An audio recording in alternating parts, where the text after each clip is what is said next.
tidak ada yang tertinggal, baik itu akses, layanan, maupun harapan tak, karena kota ini tumbuh kalau kita tumbuh bersama.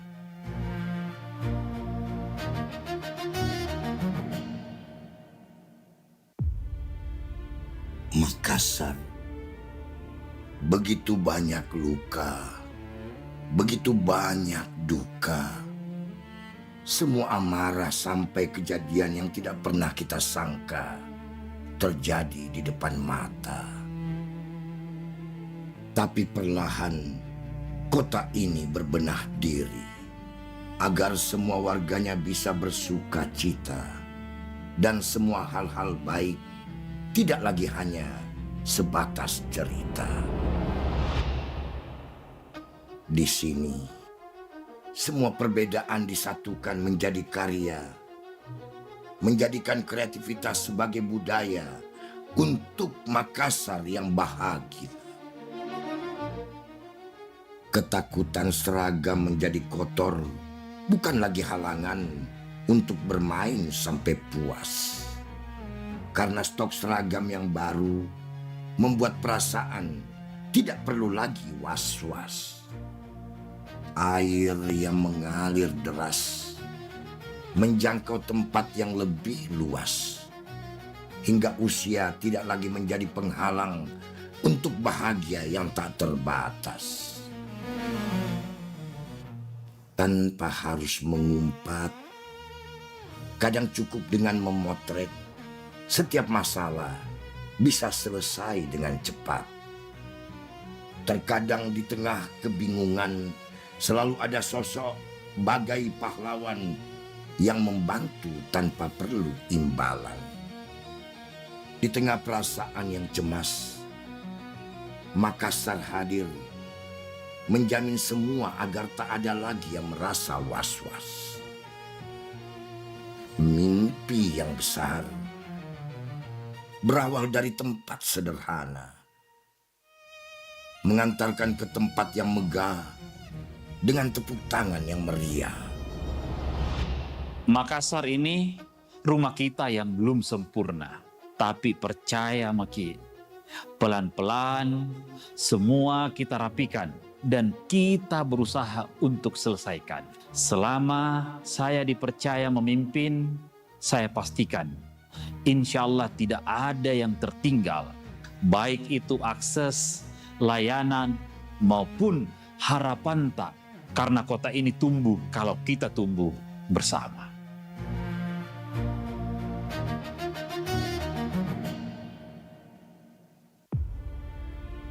Makassar, begitu banyak luka, begitu banyak duka.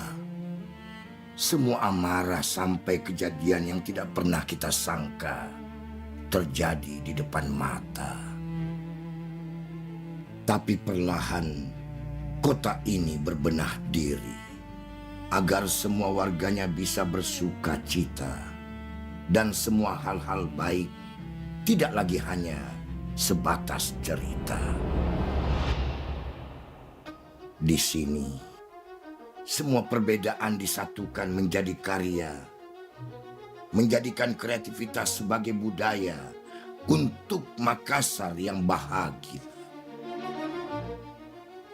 Ketakutan seragam menjadi kotor bukan lagi halangan untuk bermain sampai puas. Karena stok seragam yang baru membuat perasaan tidak perlu lagi was-was. Air yang mengalir deras menjangkau tempat yang lebih luas, hingga usia tidak lagi menjadi penghalang untuk bahagia yang tak terbatas. Tanpa harus mengumpat, kadang cukup dengan memotret, setiap masalah bisa selesai dengan cepat. Terkadang di tengah kebingungan selalu ada sosok bagai pahlawan yang membantu tanpa perlu imbalan. Di tengah perasaan yang cemas, Makassar hadir menjamin semua agar tak ada lagi yang merasa was-was. Mimpi yang besar berawal dari tempat sederhana, mengantarkan ke tempat yang megah dengan tepuk tangan yang meriah. Makassar ini rumah kita yang belum sempurna, tapi percaya Maki, pelan-pelan semua kita rapikan dan kita berusaha untuk selesaikan. Selama saya dipercaya memimpin, saya pastikan insya Allah tidak ada yang tertinggal, baik itu akses, layanan, maupun harapan tak, karena kota ini tumbuh kalau kita tumbuh bersama.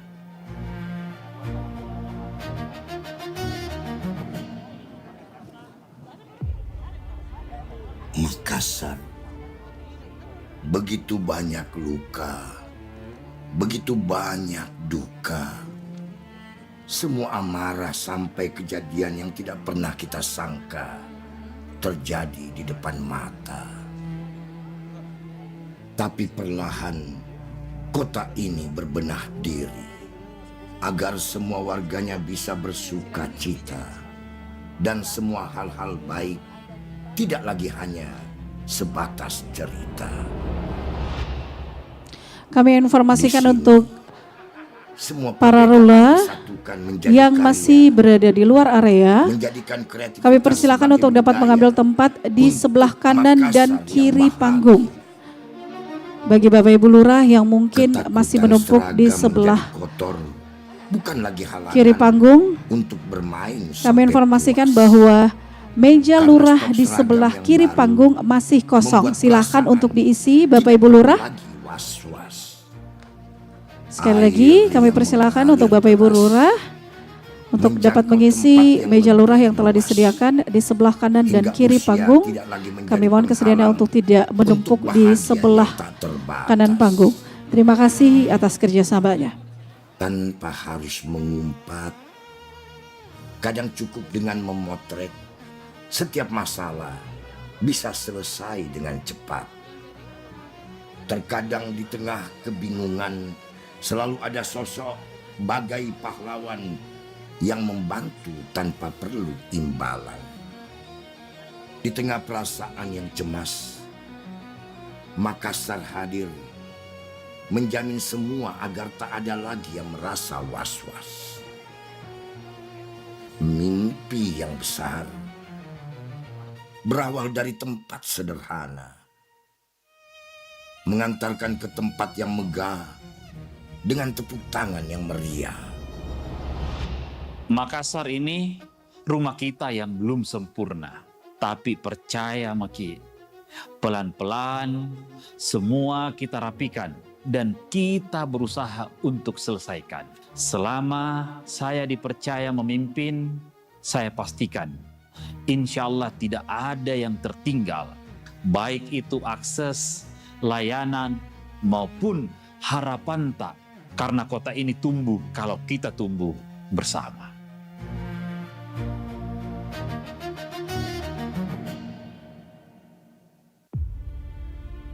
Makassar, begitu banyak luka, begitu banyak duka.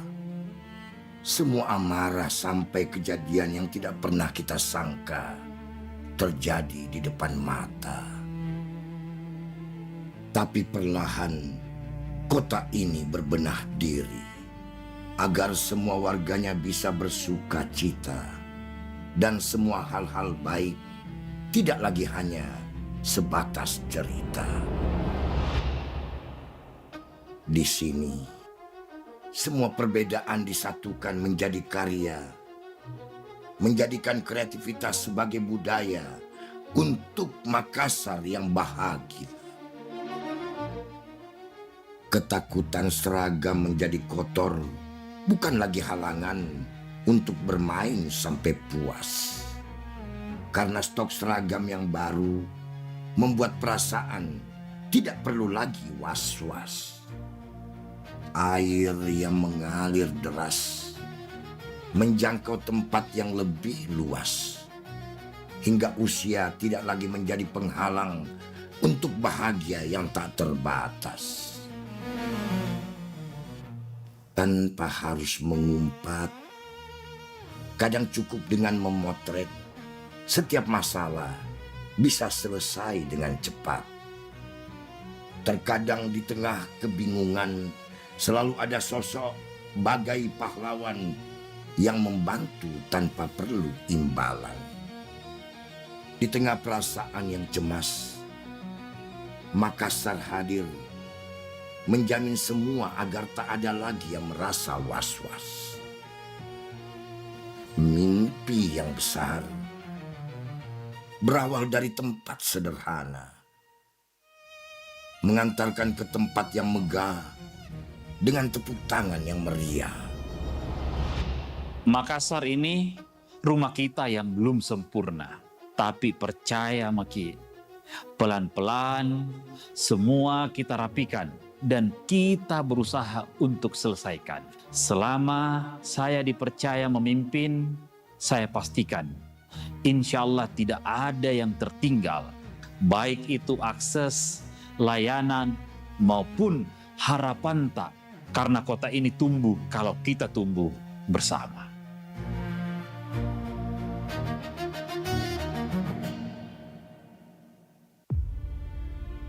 Makassar, begitu banyak luka, begitu banyak duka.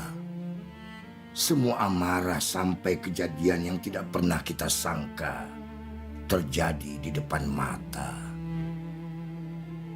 Tapi perlahan kota ini berbenah diri agar semua warganya bisa bersuka cita dan semua hal-hal baik tidak lagi hanya sebatas cerita. Di sini, semua perbedaan disatukan menjadi karya, menjadikan kreativitas sebagai budaya untuk Makassar yang bahagia. Ketakutan seragam menjadi kotor bukan lagi halangan untuk bermain sampai puas. Karena stok seragam yang baru membuat perasaan tidak perlu lagi was-was.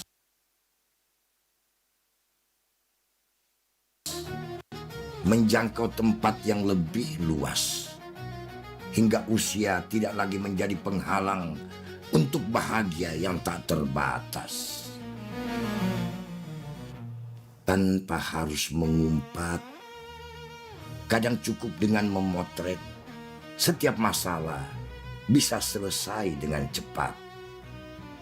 Terkadang di tengah kebingungan selalu ada sosok bagai pahlawan yang membantu tanpa perlu imbalan. Di tengah perasaan yang cemas, Makassar hadir menjamin semua agar tak ada lagi yang merasa was-was. Mimpi yang besar berawal dari tempat sederhana, mengantarkan ke tempat yang megah dengan tepuk tangan yang meriah. Makassar ini rumah kita yang belum sempurna, tapi percaya Maki, pelan-pelan semua kita rapi.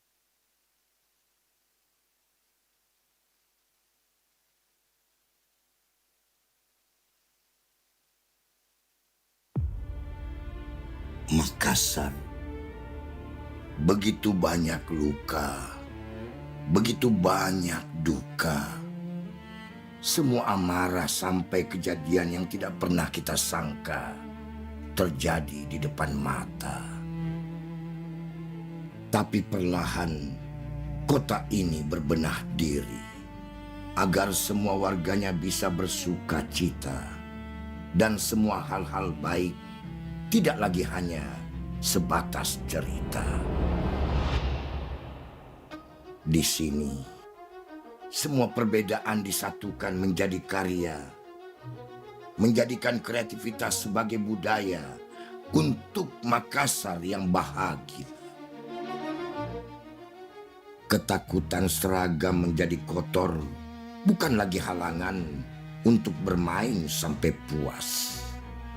Karena stok seragam yang baru membuat perasaan tidak perlu lagi was-was.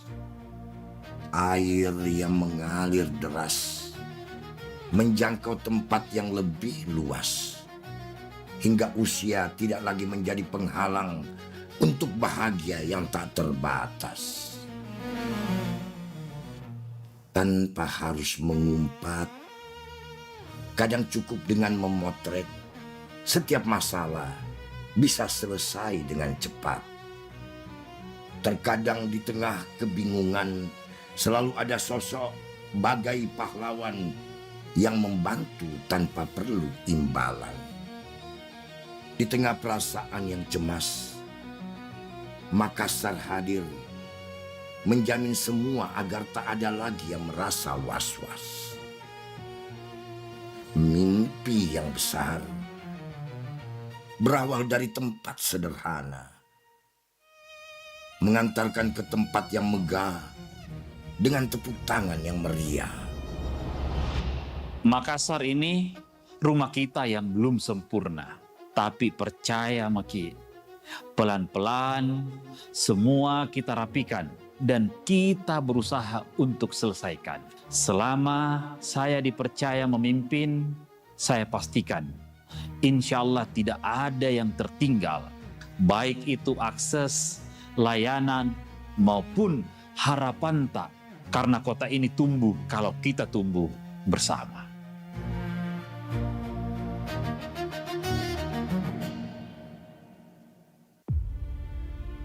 Makassar, begitu banyak luka, begitu banyak duka. Semua amarah sampai kejadian yang tidak pernah kita sangka terjadi di depan mata. Tapi perlahan kota ini berbenah diri agar semua warganya bisa bersuka cita dan semua hal-hal baik tidak lagi hanya sebatas cerita. Di sini, semua perbedaan disatukan menjadi karya, menjadikan kreativitas sebagai budaya untuk Makassar yang bahagia. Ketakutan seragam menjadi kotor bukan lagi halangan untuk bermain sampai puas. Karena stok seragam yang baru membuat perasaan tidak perlu lagi was-was. Air yang mengalir deras menjangkau tempat yang lebih luas, hingga usia tidak lagi menjadi penghalang untuk bahagia yang tak terbatas. Tanpa harus mengumpat, kadang cukup dengan memotret, setiap masalah bisa selesai dengan cepat.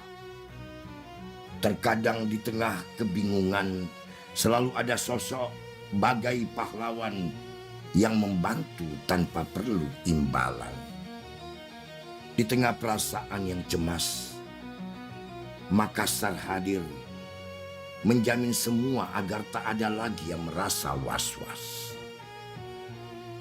Mimpi yang besar berawal dari tempat sederhana, mengantarkan ke tempat yang megah dengan tepuk tangan yang meriah. Makassar ini rumah kita yang belum sempurna, tapi percaya Maki, pelan-pelan semua kita rapikan dan kita berusaha untuk selesaikan.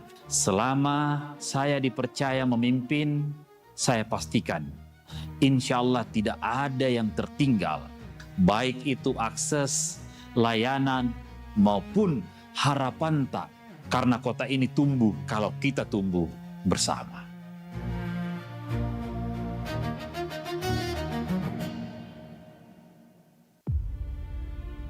Makassar, begitu banyak luka, begitu banyak duka. Semua amarah sampai kejadian yang tidak pernah kita sangka terjadi di depan mata.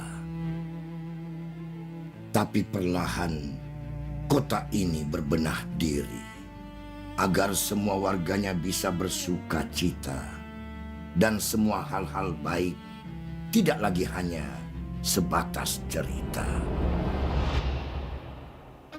Di sini, semua perbedaan disatukan menjadi karya, menjadikan kreativitas sebagai budaya untuk Makassar yang bahagia.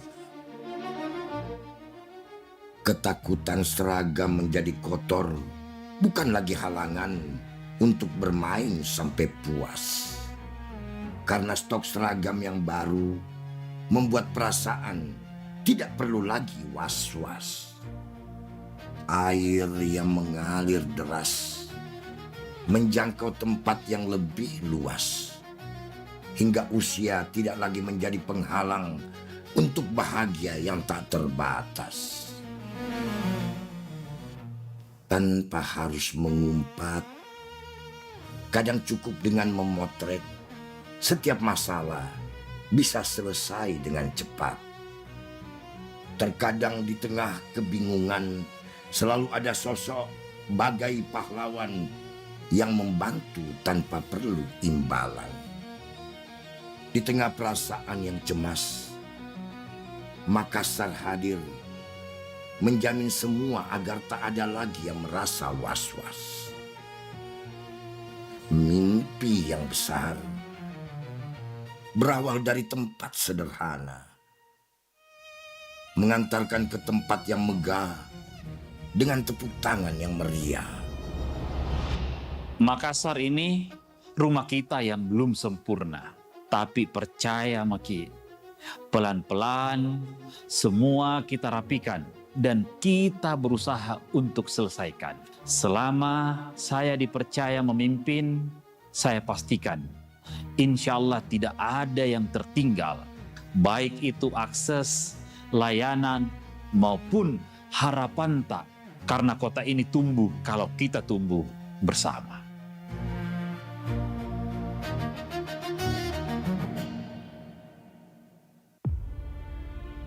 Makassar, begitu banyak luka, begitu banyak duka. Semua amarah sampai kejadian yang tidak pernah kita sangka terjadi di depan mata.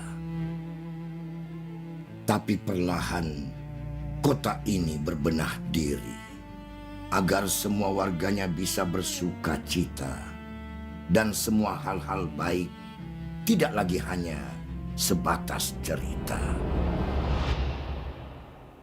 Di sini, semua perbedaan disatukan menjadi karya, menjadikan kreativitas sebagai budaya untuk Makassar yang bahagia. Ketakutan seragam menjadi kotor bukan lagi halangan untuk bermain sampai puas. Karena stok seragam yang baru membuat perasaan tidak perlu lagi was-was. Air yang mengalir deras menjangkau tempat yang lebih luas, hingga usia tidak lagi menjadi penghalang untuk bahagia yang tak terbatas.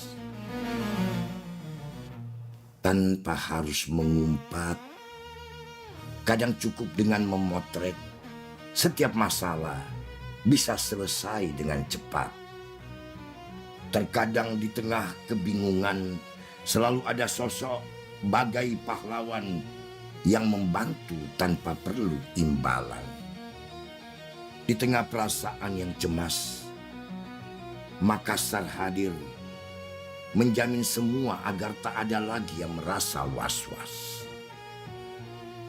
Mimpi yang besar berawal dari tempat sederhana, mengantarkan ke tempat yang megah dengan tepuk tangan yang meriah.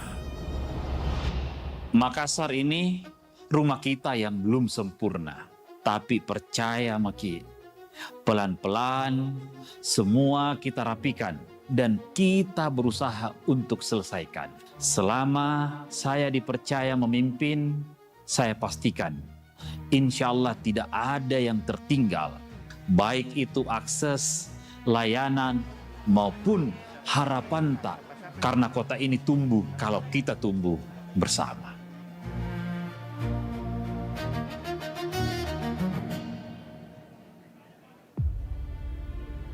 Makassar. Begitu banyak luka, begitu banyak duka. Semua amarah sampai kejadian yang tidak pernah kita sangka terjadi di depan mata. Tapi perlahan kota ini berbenah diri agar semua warganya bisa Hadirin bersuka dimohon berdiri. dan semua hal-hal baik tidak lagi hanya. Selamat datang kami ucapkan sebatas kepada Wali Kota Makassar bersama Ketua Tim Penggerak PKK Kota Makassar, Wakil Wali Kota Makassar, bersama Bapak Dr. Insinyur Ilham Arif Sirajuddin MM, para anggota Forum Koordinasi Pimpinan Daerah Kota Makassar, dan Sekretaris Daerah Kota Makassar.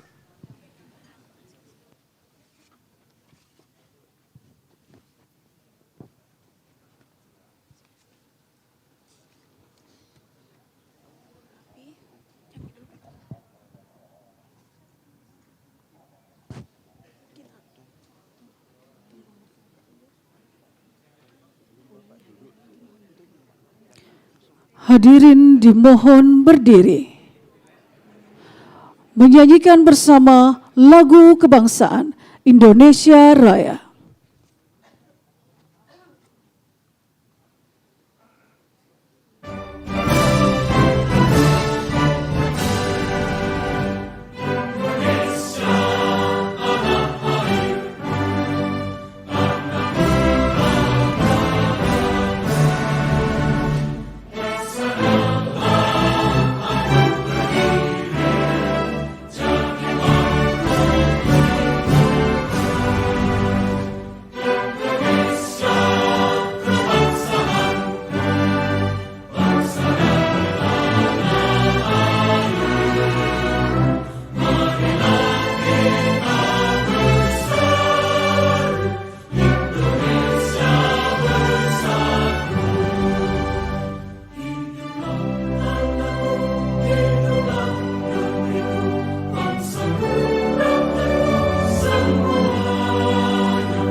Hadirin disilahkan duduk kembali.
Assalamualaikum warahmatullahi wabarakatuh.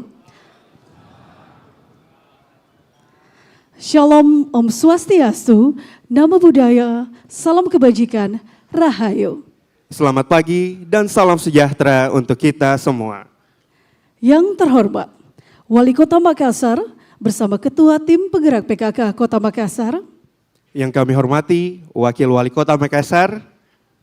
Yang kami hormati, para anggota Forum Koordinasi Pimpinan Daerah Kota Makassar atau yang mewakili. Yang kami hormati, para Wakil Ketua DPRD Kota Makassar. Yang kami hormati, Sekretaris Daerah Kota Makassar. Yang kami hormati, para asisten dan staf ahli pemerintah Kota Makassar. Yang kami hormati, para tim ahli pemerintah Kota Makassar. Yang kami hormati, para kepala SKPD, kepala bagian, dan camat sekota Makassar. Yang kami hormati, para direksi Perumda Sekota Makassar. Yang kami hormati, para lurah sekota Makassar. Bapak Ibu tamu undangan yang sama kami hormati. Puji syukur kita panjatkan kehadiran Tuhan Yang Maha Esa karena atas rahmat dan karunia-Nya kita dapat hadir bersama dalam keadaan sehat walafiat dalam acara Refleksi Akhir Tahun 2025 Pemerintah Kota Makassar. Boleh tepuk tangan ya Bapak Ibu hadirin. Kegiatan refleksi akhir tahun ini menjadi momentum strategis untuk meninjau capaian pembangunan, mengevaluasi kinerja, serta merumuskan arah kebijakan ke depan. Sejalan dengan visi Wali Kota dan Wakil Wali Kota Makassar 2025-2030, yaitu mewujudkan Makassar Kota Dunia yang unggul, inklusif, aman, dan berkelanjutan. Refleksi akhir tahun 2025 yang diselenggarakan oleh pemerintah Kota Makassar mengusung tema Refleksi Kinerja, Arah Kebijakan, dan Inovasi Menuju Makassar Kota Dunia. Hari Rabu 17 Desember 2025 bertempat di Ballroom Novotel Makassar dimulai. Bapak Ibu hadirin yang berbahagia, agar kegiatan hari ini diridhoi oleh Tuhan Yang Maha Esa, marilah kita bersama memanjatkan doa yang akan dipimpin oleh Bapak Muh Iqbal Ahkam MPD. Kepada Bapak Muh Iqbal Ahkam MPD, disilakan.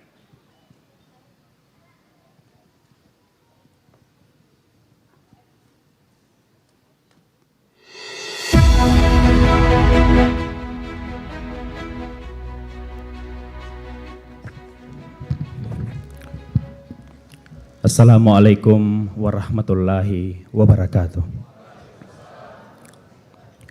Bapak Ibu yang kami hormati, di pagi yang mubarakah ini, marilah sejenak kita menundukkan kepala kita.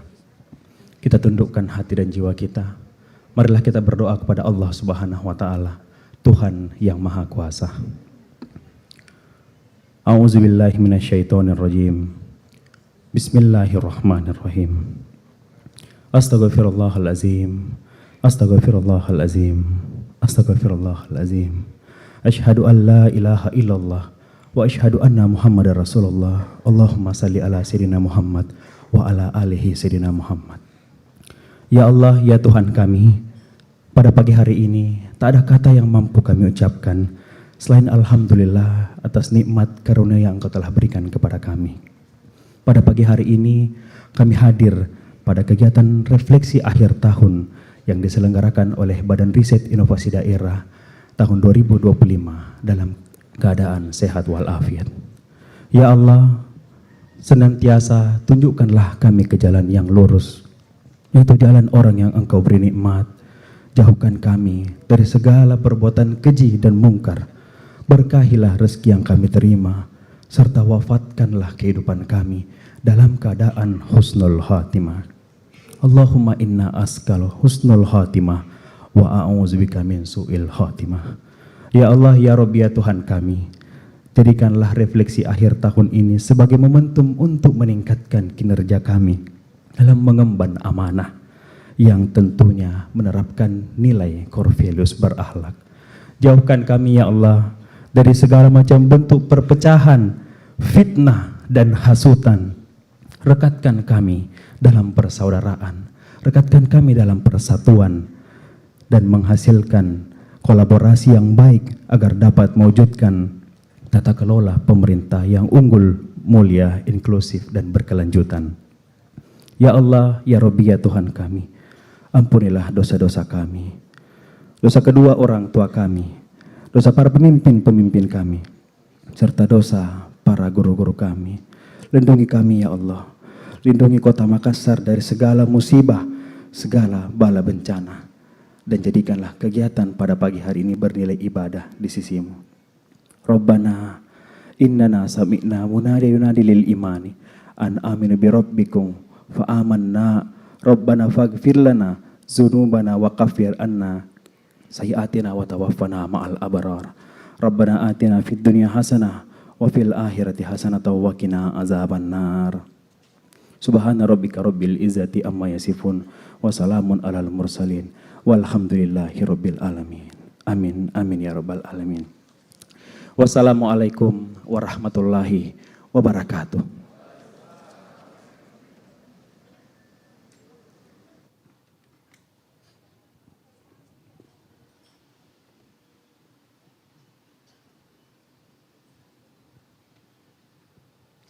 Bapak Ibu hadirin yang berbahagia, selanjutnya marilah kita bersama mendengarkan laporan panitia pelaksana oleh Kepala Badan Riset dan Inovasi Daerah Pemerintah Kota Makassar kepada Bapak Haji Haidil Adha Esos MM. Disilahkan.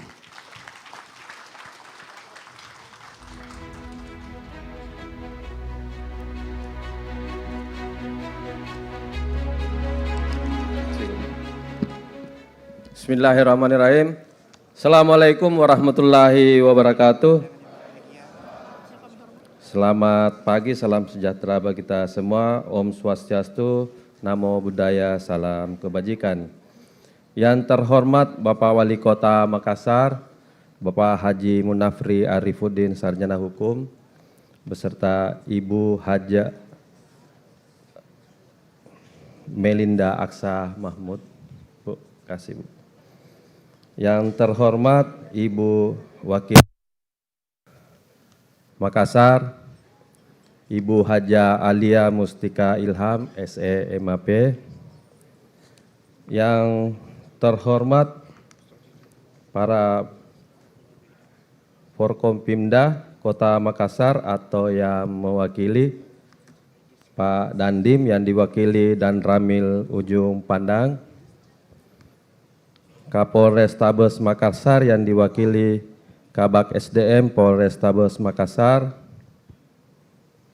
Kajari Makassar diwakili Kepala Subseksi Bidang Intelijen, dan Kodaeral 6 diwakili Pas Ops Satrol, dan Intel Kopsud 2 diwakili Paseop dan Intel Kodau 2, Kapolres Pelabuhan diwakili Kabak Pren Polres Pelabuhan.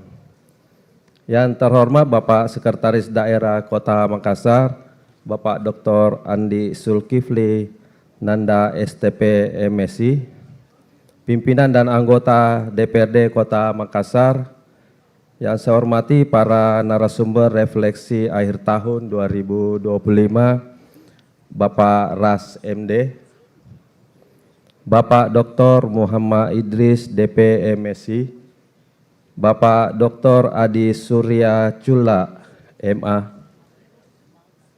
para tim ahli pemerintah Kota Makassar, akademisi perguruan tinggi negeri dan swasta, yang saya hormati para asisten dan staf ahli wali kota pemerintah Kota Makassar, para kepala SKPD lingkup pemerintah Kota Makassar, para kepala bagian, pimpinan Prusda, para camat sekota Makassar, para lurah, dan seluruh kepala puskesmas sekota Makassar, hadirin undangan yang berbahagia. Pertama-tama marilah kita panjatkan puji syukur kehadirat Allah Subhanahu wa Ta'ala, Tuhan yang Maha Esa, karena atas limpahan rahmat-Nya kita dapat hadir dalam acara refleksi akhir tahun pemerintah Kota Makassar tahun 2025 pada hari ini. Selanjutnya, izinkan kami membacakan laporan panitia pada kegiatan refleksi akhir tahun pemerintah Kota Makassar tahun 2025. Dasar pelaksanaan 1. Undang-Undang 23 tahun 2014 tentang pemerintahan daerah sebagaimana telah diubah beberapa kali, diubah terakhir dengan Undang-Undang Nomor 6 tahun 2023 tentang penetapan peraturan pemerintah pengganti Undang-Undang Nomor 2 tahun 2022 tentang Cipta Karya menjadi undang-undang. 2. Perpres Nomor 78 tahun 2021 tentang Badan Riset dan Inovasi Nasional. 3. Peraturan Badan Riset dan Inovasi Nasional Nomor 5 tahun 2023 tentang Tata Kelola Riset dan Inovasi Daerah. 4. Perda Kota Makassar Nomor 4 tahun 2025 tentang perubahan anggaran pendapatan dan belanja daerah Kota Makassar tahun anggaran 2025. Dan kelima, Perwali Kota Makassar Nomor 26 tahun 2025 tentang penjabaran perubahan anggaran pendapatan dan belanja Kota Makassar tahun anggaran 2025. Maksud dan tujuan kegiatan ini dimaksudkan sebagai ruang refleksi kolektif terhadap pelaksanaan program strategis pemerintah Kota Makassar tahun 2025, forum dialog antara pemerintah kota dan para pemangku kepentingan berbasiskan hasil riset dan data, memperkuat tata kelola pemerintah kota Makassar yang unggul, inklusif, aman, dan berkelanjutan. Adapun tujuan dari kegiatan ini adalah untuk menyampaikan hasil survei kepuasan masyarakat terhadap kinerja OPD lingkup pemerintah Kota Makassar sebagai dasar evaluasi dan peningkatan kualitas layanan publik. Menguatkan pemanfaatan hasil-hasil riset BRIDA sebagai landasan strategis dalam perumusan dan implementasi kebijakan publik yang berbasis bukti dan berorientasi data sehingga mampu mempercepat pencapaian program strategi pemerintah Kota Makassar. Merumuskan komitmen bersama serta tindak lanjut konkret untuk perbaikan tata kelola pemerintah Kota Makassar tahun 2026. Memberikan penghargaan kepada para ASN yang inovatif atas kontribusinya dalam memperkuat kinerja dan reformasi di Kota Makassar. Ruang lingkup kegiatan ini mengusung tema menakar capaian kinerja kolektif dan komitmen perbaikan tata kelola pemerintah Kota Makassar tahun 2025. Sebagai refleksi atas pelaksanaan program strategis pemerintah Kota Makassar selama 1 tahun terakhir, sekaligus momentum menguatkan tata kelola pemerintahan ke depan. Inti kegiatan adalah talkshow yang menghadirkan keynote speaker, yaitu Bapak Wali Kota Makassar, Bapak Dr. Muhammad Idris DPMSI, dan Bapak Dr. Haji Adi Surya Chula MA dari unsur akademisi, serta Bapak Ras MD selaku Direktur Eksekutif Parameter Publik Indonesia, dan dipandu oleh Ibu Dr. Andi Widya Warsya Saswina SE MIKOM sebagai moderator. Talkshow ini menyajikan hasil survei kepuasan masyarakat terhadap layanan OPD lingkup pemerintah Kota Makassar serta capaian program strategis pemerintah Kota Makassar.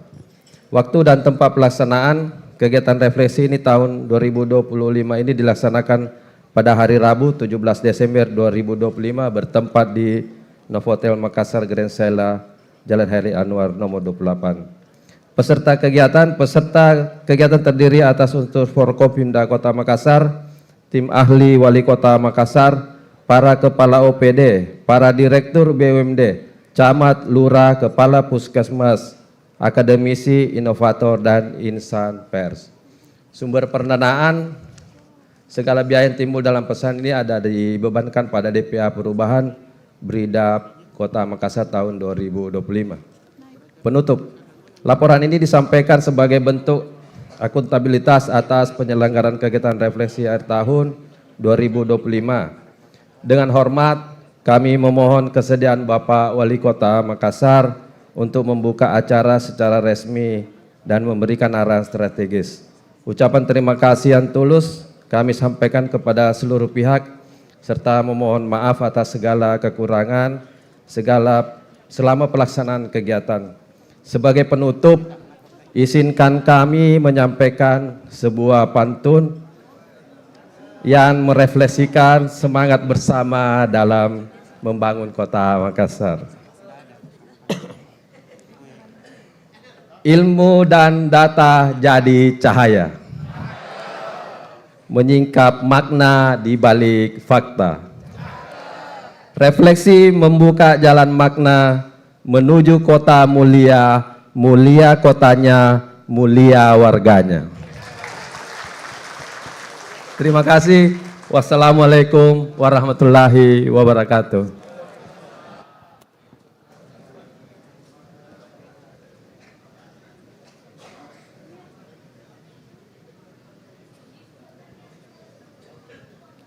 Bapak Ibu yang kami hormati, selanjutnya penyerahan rekomendasi hasil riset strategis BRIDA Kota Makassar. Penyerahan draft policy brief menegaskan bahwa riset tidak berhenti sebagai laporan, tetapi menjadi rujukan utama dalam perumusan kebijakan publik berbasis dan bukti atau data driven public policy. Dengan setiap langkah pembangunan Kota Makassar memiliki dasar ilmiah yang kuat, terukur dan manfaat nyata bagi masyarakat.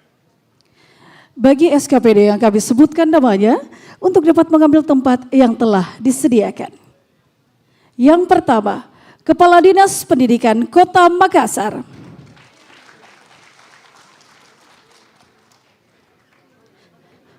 Kepala Dinas Pendidikan Kota Makassar akan menerima rekomendasi hasil riset strategis BRIDA terkait analisis kelayakan kebijakan program seragam gratis di Kota Makassar tahun 2025. Selanjutnya, Kepala Dinas Pekerjaan Umum Kota Makassar akan menerima rekomendasi hasil riset strategis Badan Riset dan Inovasi Daerah Kota Makassar terkait pengembangan model teknologi pengelolaan air tanah berbasis pendekatan ekosistem untuk penyediaan air bersih dalam mengantisipasi dan memitigasi dampak kekeringan. Selanjutnya, Kepala Dinas Perikanan dan Pertanian Kota Makassar akan menerima rekomendasi hasil riset strategis BRIDA terkait pengembangan urban farming sebagai strategi ketahanan pangan berbasis komunitas dan penguatan ekonomi hijau perkotaan. Selanjutnya, Kepala Dinas Pariwisata Kota Makassar akan melakukan penyerahan rekomendasi hasil riset strategis BRIDA terkait sinkronisasi kebijakan Makassar Creative Hub sebagai simpul ekonomi kreatif Kota Makassar.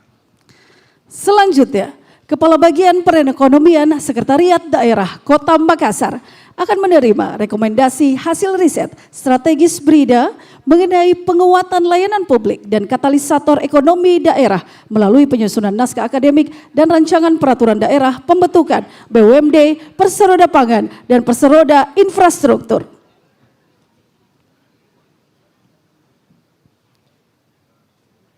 Mohon izin kepada Wakil Wali Kota Makassar untuk dapat berkenan menyerahkan rekomendasi hasil riset strategis BRIDA Kota Makassar tahun 2025.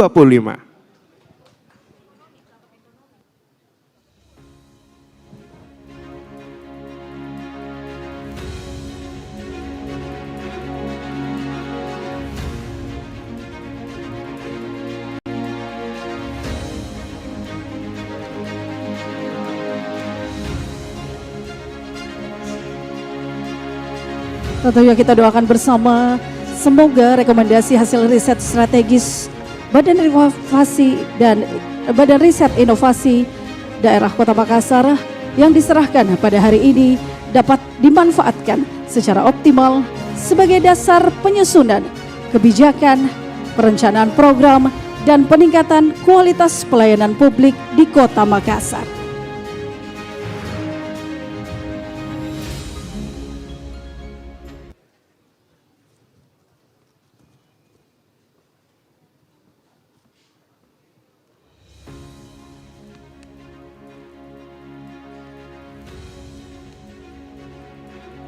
Mohon izin untuk dapat berkenan foto bersama.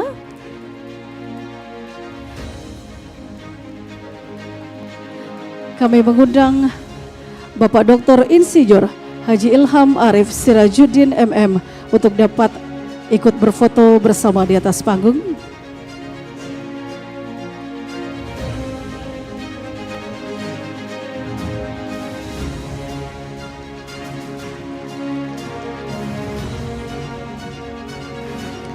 Kami pandu dalam hitungan 3, 2, 1. Sekali lagi 3, 2, 1.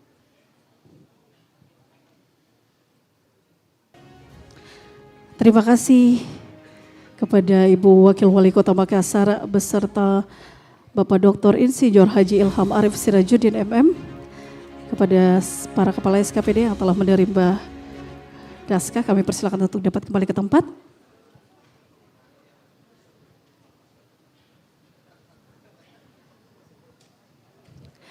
Bapak Ibu hadirin yang kami hormati, selanjutnya kita akan menuju ke acara penyerahan penghargaan juara Lomba Inovasi Daerah Inovatif Mayor Award dan penyerahan sertifikat haki. Lomba Inovasi Daerah Inovatif Mayor Award atau IMA merupakan agenda tahunan pemerintah Kota Makassar yang secara konsisten diselenggarakan sebagai wujud komitmen dalam menumbuhkan dan menguatkan budaya inovasi di lingkungan pemerintahan maupun masyarakat. Lomba Inovasi Daerah Inovatif Mayor Award menjadi ruang strategis dalam meningkatkan indeks inovasi daerah dengan mendorong lahirnya inovasi yang memiliki tingkat kematangan tinggi sehingga berkontribusi pada peningkatan kualitas pelayanan publik, penguatan tata kelola pemerintahan yang efektif, transparan dan akuntabel, serta peningkatan pemberdayaan masyarakat melalui pendekatan yang kreatif, kolaboratif dan berkelanjutan. Berikut juara Lomba Inovasi Daerah Inovatif Mayor Award 2025. Kategori juara harapan. Yang pertama, Puskesmas Tamangapa Kota Makassar dengan inovasi Talasa Sipakatau. Juara harapan selanjutnya diraih oleh Dinas Perpustakaan Kota Makassar dengan inovasi Dobrak Literasi. Juara harapan selanjutnya diraih oleh UPT SPF SD Negeri Rapocini Kota Makassar dengan inovasi Pakar. Selanjutnya kategori juara favorit diraih oleh Badan Penanggulangan Bencana Daerah Kota Makassar dengan inovasi Salama. Juara ketiga diraih oleh UPT SPF SMPN 15 Makassar dengan inovasi Barasa.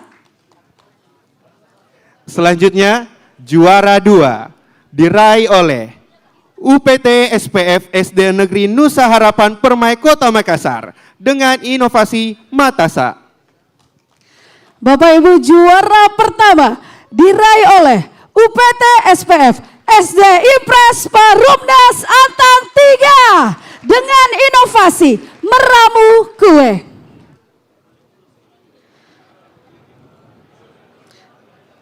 Mohon berkenan kepada Wali Kota Makassar untuk dapat memberikan penghargaan juara kepada masing-masing pemenang Lomba Inovasi Daerah Inovatif Award Inovatif Mayor Award 2025.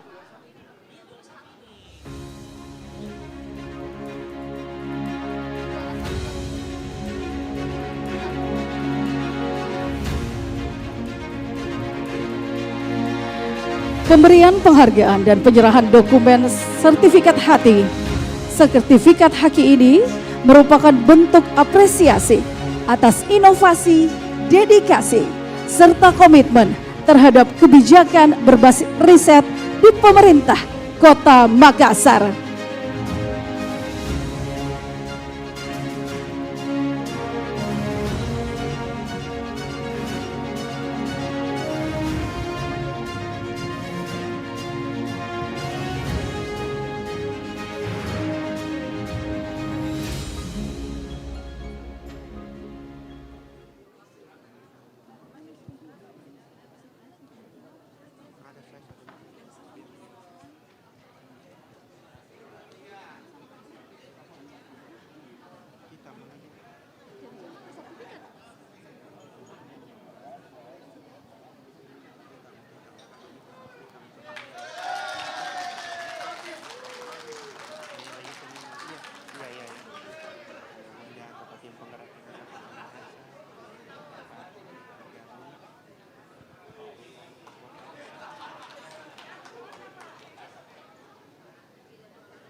Bapak Ibu, boleh sekali lagi tepuk tangan untuk para pemenang juara Lomba Inovasi Daerah Inovatif Mayor Award 2025.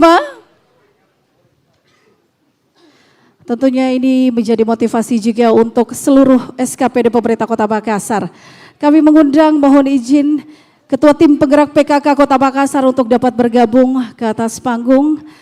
Selanjutnya kita akan mengabadikan momen penting pada hari ini. Kami persilahkan.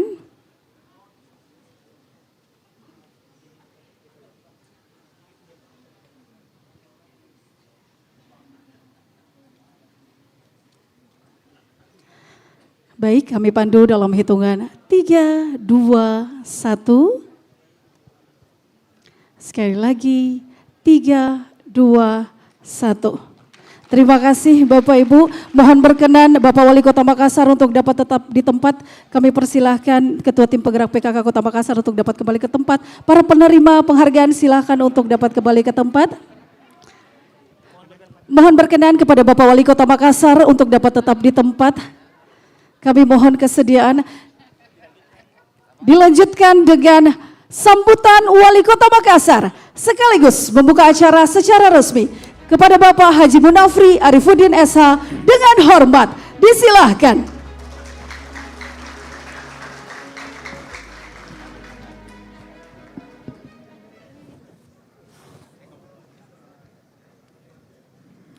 Bismillahirrahmanirrahim. Assalamualaikum warahmatullahi wabarakatuh.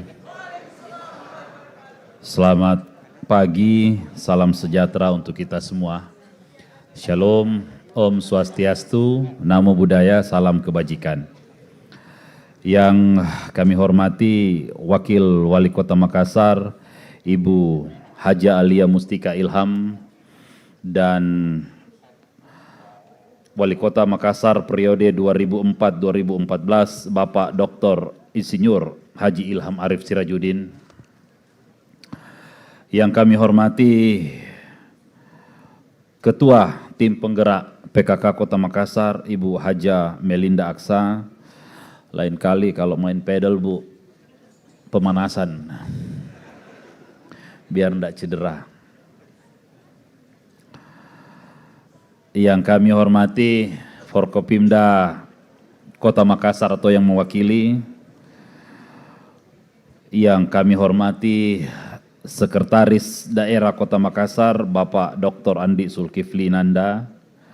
Yang kami hormati pimpinan dan anggota DPRD Kota Makassar, para narasumber refleksi akhir tahun 2025, Bapak Dr. Adi Suiryadi Cula MA, Bapak Dr. Muhammad Idris DP MSI, dan Bapak Ras MD.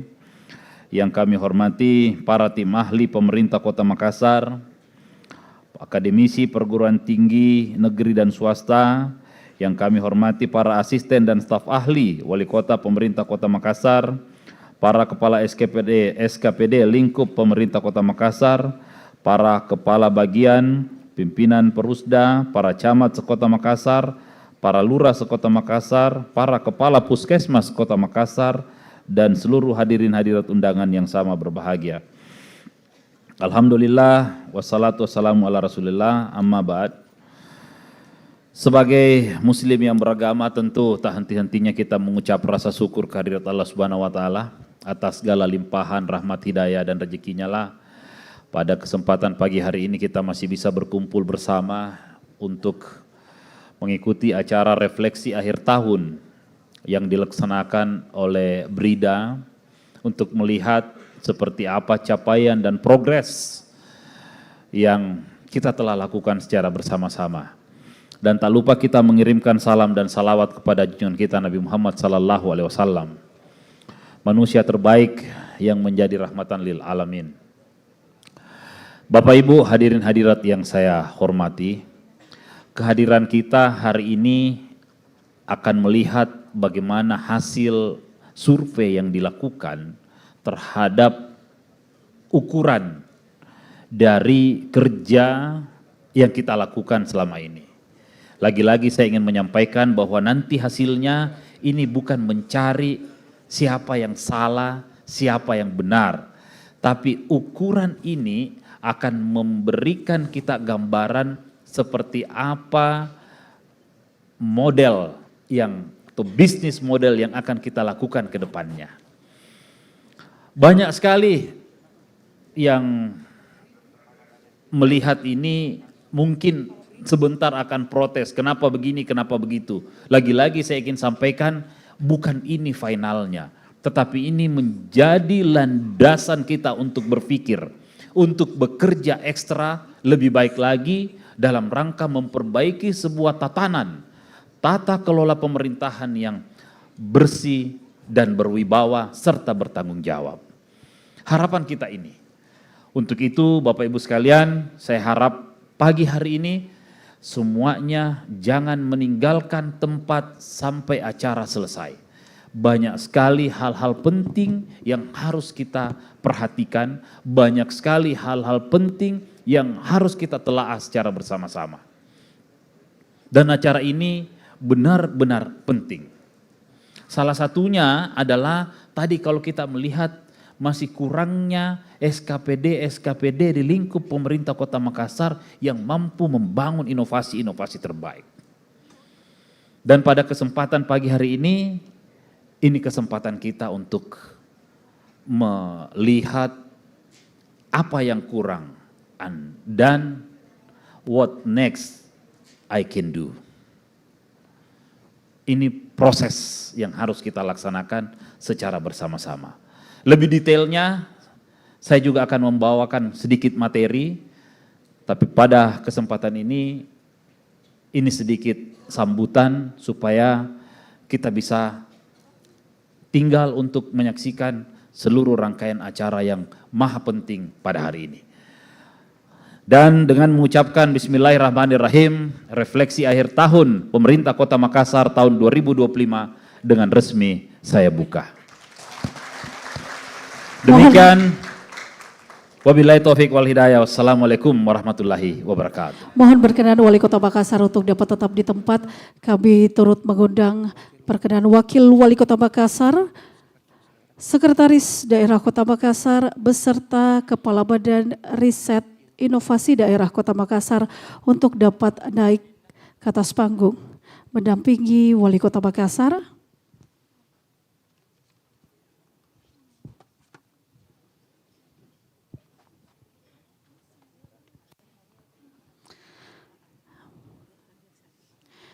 Bapak Ibu bersama-sama kita akan saksikan seremonial penabuhan gendang tertanda dibukanya refleksi akhir tahun 2025 pemerintah Kota Makassar.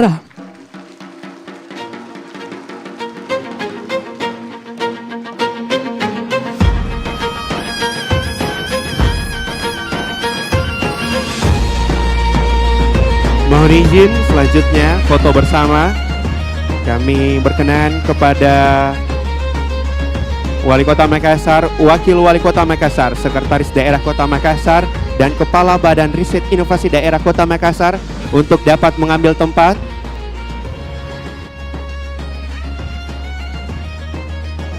Itu dalam hitungan 3, 2, 1. Sekali lagi 3, 2, 1. Selanjutnya tangan kanan di kepal. Kami pandu dalam hitungan 3, 2, 1. Sekali lagi 3, 2, 1.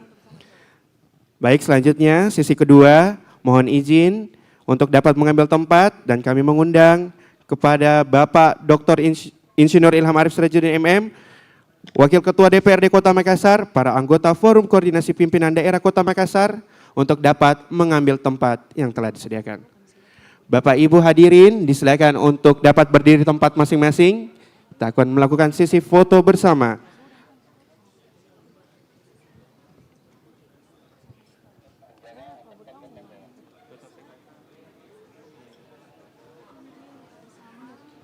Baik, mohon izin kami pandu.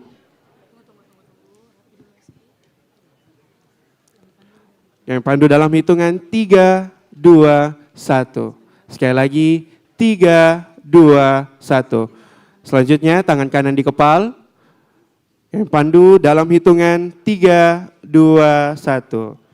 3, 2, 1. Terima kasih Bapak Ibu, kami persilakan untuk dapat kembali ke tempat.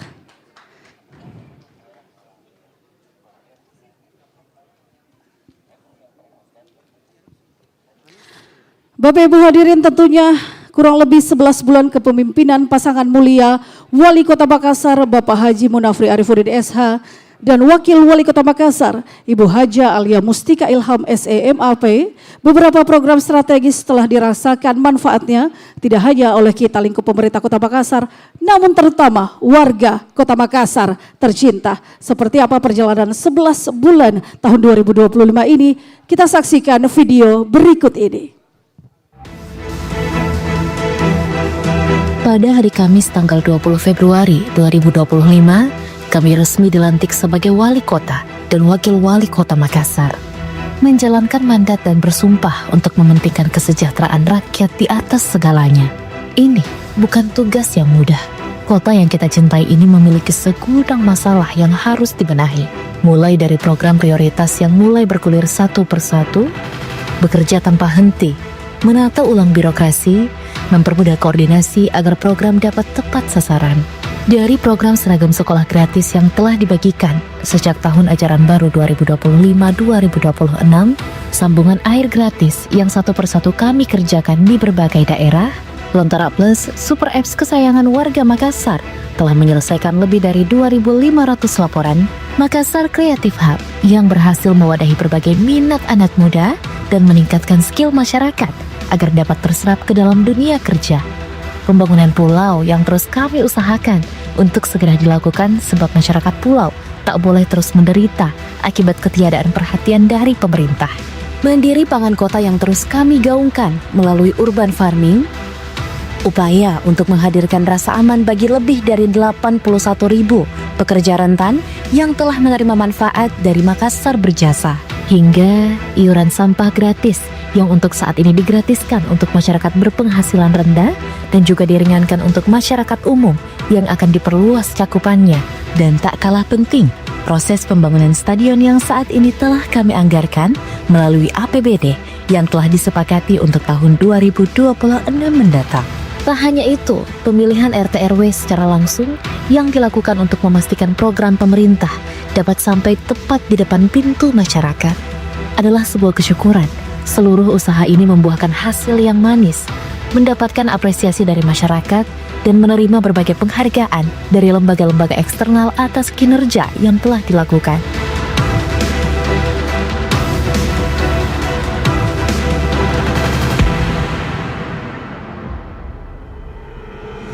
Komitmen kami untuk membenahi kota ini tidak akan runtuh, tidak ada keraguan di dalamnya. Seluruh janji dan program yang telah kami ucapkan akan kami wujudkan dalam 5 tahun kepemimpinan kami. Kami memohon doa dan restunya untuk terus bergerak memimpin kota Makassar yang kita cintai ini.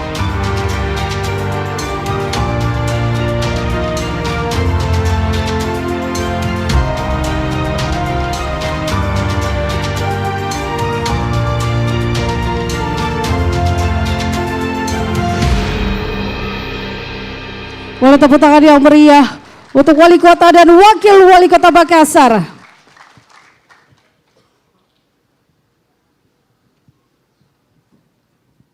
Bapak Ibu yang kami hormati, selanjutnya talk show refleksi akhir tahun 2025. Talk show akhir tahun ini menjadi ruang dialog strategis untuk mempertemukan perspektif akademisi, praktisi, dan pemerintah dalam mengawal arah pembangunan Kota Makassar ke depan. Talk show akan dipandu oleh moderator Ibu Dr. Andi Widya Saswina MIKOM. Kami akan membacakan sedikit data diri dari moderator kita pada pagi hari ini. Nama Dr. Andi Widya Warsa Saswina SEM IKOM. Lahir di Sidrap 8 Mei tahun 1980.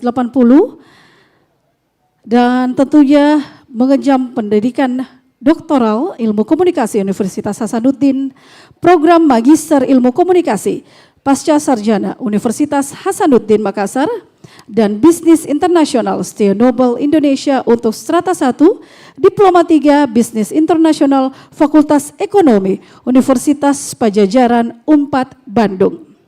Beberapa pengalaman kerja dari moderator kita, tenaga ahli komunikasi bidang media dan kehumasan pada Dinas Kominfo Kota Makassar, dosen luar biasa pada Politeknik Pembangunan Pertanian Goa Kementerian Pertanian, tutor atau pembimbing pada Fakultas FH SIP Universitas Terbuka Indonesia, Project Event Advisor pada PT Warnatama Kreasi Indonesia, narasumber program literasi digital Kementerian Kominfo, Marketing Communication and Public Relation Management pada PT Goa Makassar Tourism Development Tbk, Media Officer, Klub Sekretari, Tim Manager pada PT Makassar, Pengelola Klub Sepak Bola PSM Makassar, Public Relation, Marketing and Communication Manager Mall GTC Makassar pada Lipo Village, dan juga Exhibition and Event Manager pada Fajar Makassar Promotion Media Fajar Group Makassar.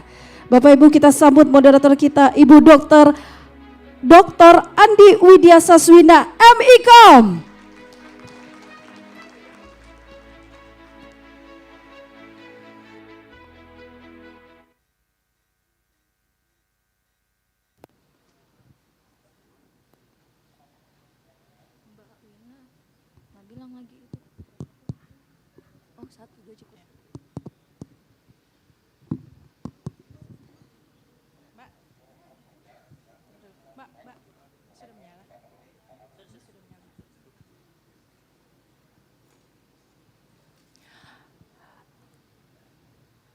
Assalamualaikum warahmatullahi wabarakatuh dan salam sejahtera bagi kita semua. Shalom, Om Swastiastu, Namo Buddhaya, salam kebajikan. Selamat pagi Bapak Ibu hadirin sekalian yang telah hadir pada pagi hari ini dalam kegiatan yang digelar oleh Badan Riset dan Inovasi Daerah Kota Makassar terkait dengan refleksi akhir tahun 2025 Pemerintah Kota Makassar. Yang saya hormati Bapak Wali Kota Makassar, Bapak Munafri Arifudin. Selamat pagi Pak. Ibu Wakil Wali Kota Makassar, Ibu Alia Mustika Ilham. Selamat pagi Ibu. Ada juga Ibu Melinda Aksa selaku Ketua TPPKK Kota Makassar dan seluruh hadirin yang mohon maaf tidak dapat saya sebutkan satu persatu. Izinkan saya memandu sesi talk show pada pagi hari ini dalam acara refleksi akhir tahun 2025 Pemerintah Kota Makassar yang diselenggarakan oleh Badan Riset dan Inovasi Daerah Kota Makassar. Pemerintah Kota Makassar telah menunaikan tugas dan tanggung jawab sepanjang tahun 2025. Kurang dari 1 tahun, Pemerintah Kota Makassar di bawah kepemimpinan Bapak Munafri Arifudin dan Ibu Alia Mustika Ilham telah berhasil menjalankan banyak sekali program yang tentu saja dijalankan oleh seluruh perangkat daerah yang ada di Kota Makassar. Tidak hanya program prioritas, namun juga program lainnya yang dibutuhkan masyarakat secara cepat. Refleksi akhir tahun 2025 merupakan momen bagi pemerintah Kota Makassar untuk menakar capaian kinerja dan memperkuat komitmen perbaikan tata kelola. Karena itu evaluasi menjadi sangat penting untuk memastikan setiap program berjalan transparan, terukur, dan memberi manfaat nyata bagi masyarakat. Karena itu talk show ini akan menghadirkan 3 orang narasumber yang bersama-sama dengan saya. Kita akan melihat pemaparan dari ketiga narasumber kita. Dan ada juga narasumber terakhir yang merupakan narasumber pamungkas yaitu Bapak Wali Kota Makassar juga akan memberikan presentasinya di akhir kegiatan. Langsung saja saya sebutkan narasumber pertama yaitu Direktur Eksekutif Lembaga Riset Parameter Publik Indonesia yaitu Bapak Ras MD yang akan memberikan pemaparan pertama pada sesi talk show hari ini. Kemudian ada narasumber kedua. Beliau adalah tim ahli Kota Makassar yang juga merupakan Ketua Asosiasi Dosen Politeknik Setialan, Bapak Dr. Muhammad Idris DP MSI. Selamat pagi Pak. Narasumber yang ketiga ada Bapak Dr. Adi Suryadi Cula MA. Beliau adalah dosen Pasca Sarjana Ilmu Politik dan Pemerintahan serta Hubungan Internasional Universitas Hasanuddin. Telah hadir juga bersama kita Bapak Wali Kota Makassar periode 2004 hingga 2014, Bapak Dr. Haji Ilham Arif Sirajuddin. Selamat datang Pak di acara ini. Untuk mempersingkat waktu, kita mulai dengan pemaparan dari Bapak Ras MD selaku Eksekutif Direktur Parameter Publik Indonesia yang akan memaparkan terkait dengan indeks kepuasan masyarakat terhadap kinerja pemerintah Kota Makassar. Silakan Pak Ras MD, saya persilahkan. Untuk narasumber kedua dan narasumber ketiga mohon ditunggu Bapak karena talkshow ini agak sedikit berbeda karena kita modifikasi sedikit, ada 3 orang narasumber yang akan memberikan pemaparan, ada materi yang akan disampaikan. Ya. Sudah siap Pak Ras untuk memaparkan terkait dengan kepuasan, indeks kepuasan.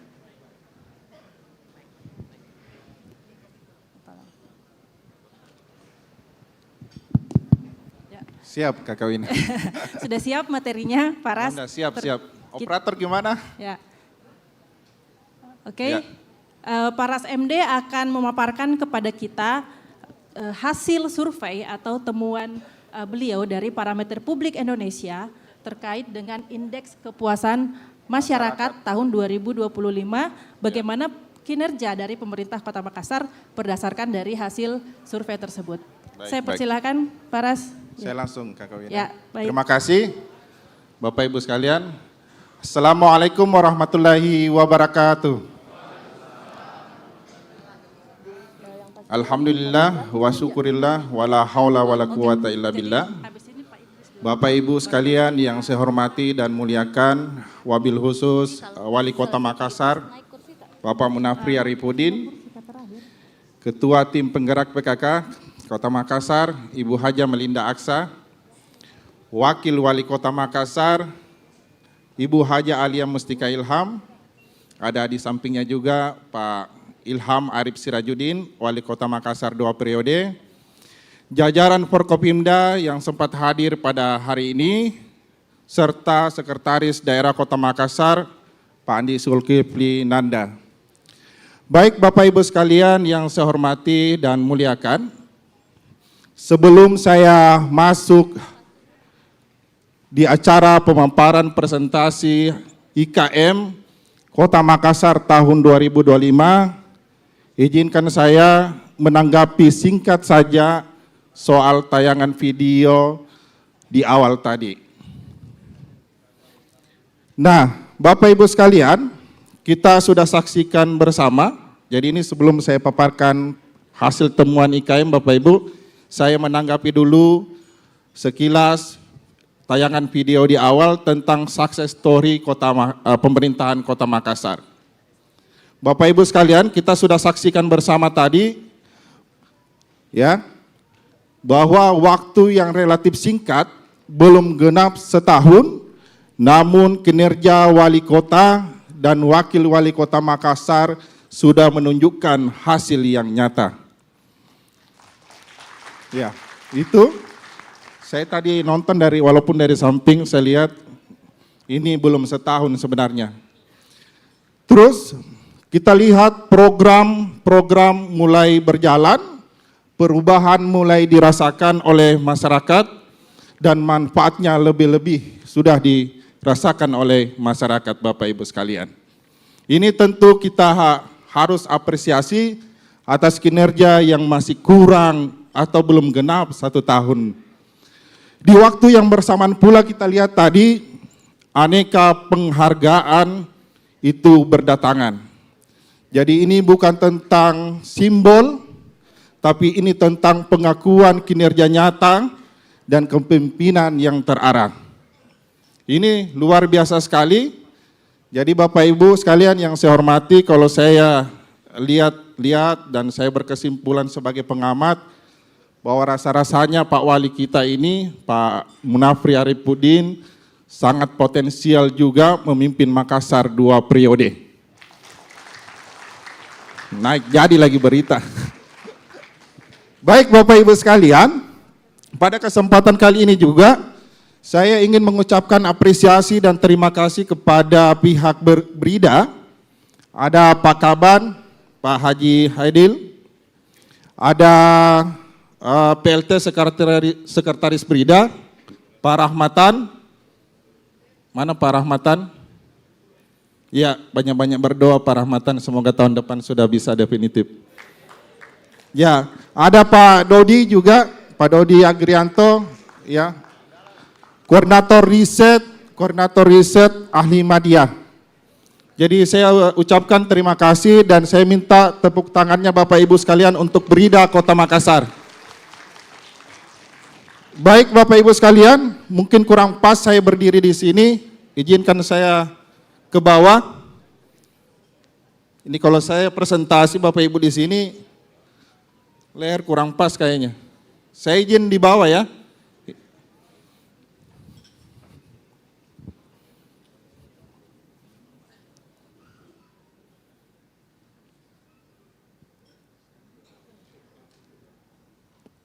Baik. Kalau camat mana camat? Pak Camat. Oh di sana ya. Kalau kepala puskesmas? Kurang semangat saya lihat. Kepala puskesmas? Oke. Pak Kadis? Tersebar ya. Baik Bapak Ibu sekalian, Indeks Kepuasan Masyarakat Kota Makassar 2025.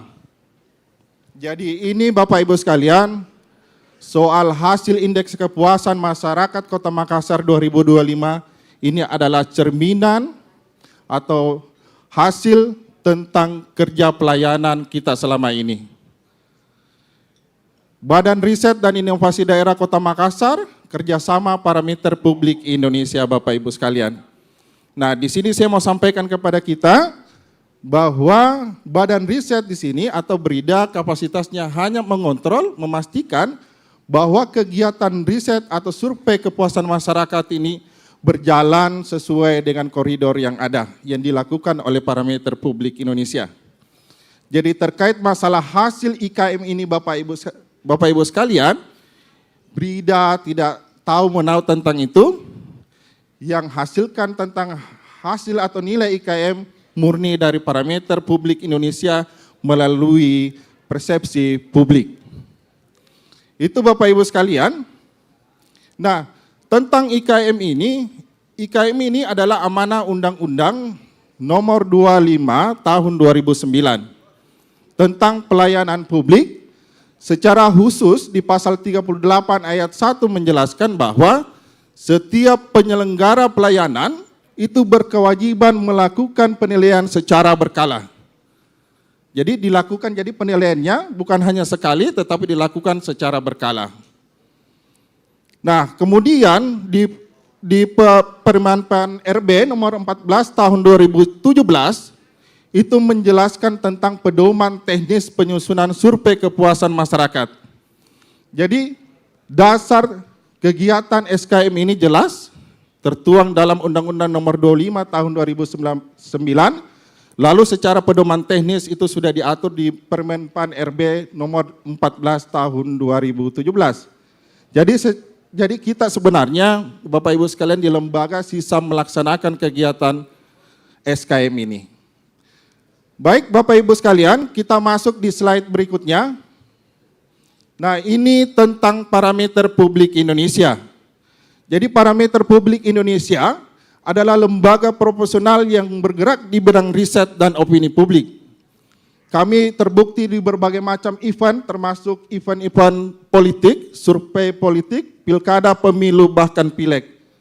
Di mana hasil survei Parameter Publik Indonesia itu selalu identik dengan hasil KPUD atau KPU. Kita lihat rata-ratanya memang ini di antara beberapa sekian kegiatan riset kita di Parameter, terbukti bahwa hasil kami di kegiatan riset dengan hasil KPU sangat identik. Itu satu. Terus yang kedua,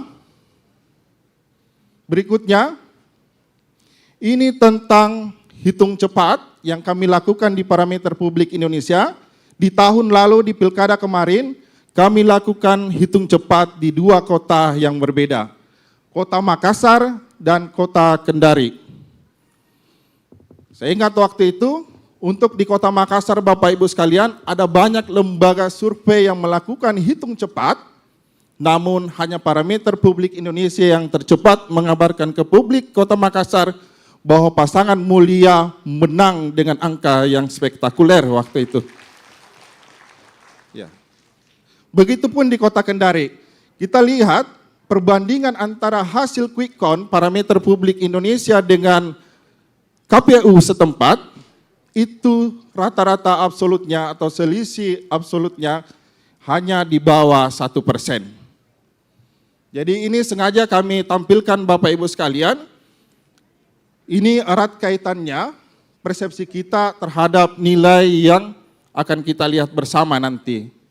Bahwa Parameter Publik Indonesia pada prinsipnya selalu menyampaikan data apa adanya, termasuk data IKM nanti Bapak Ibu sekalian.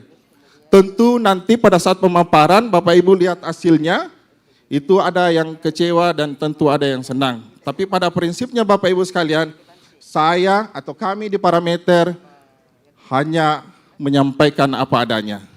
Jadi ini pesan Pak Wali juga waktu ketemu sama beliau, Pak Ras, tugasnya hanya satu, sampaikan data itu apa adanya. Saya mau memperbaiki sistem pelayanan pemerintahan Kota Makassar.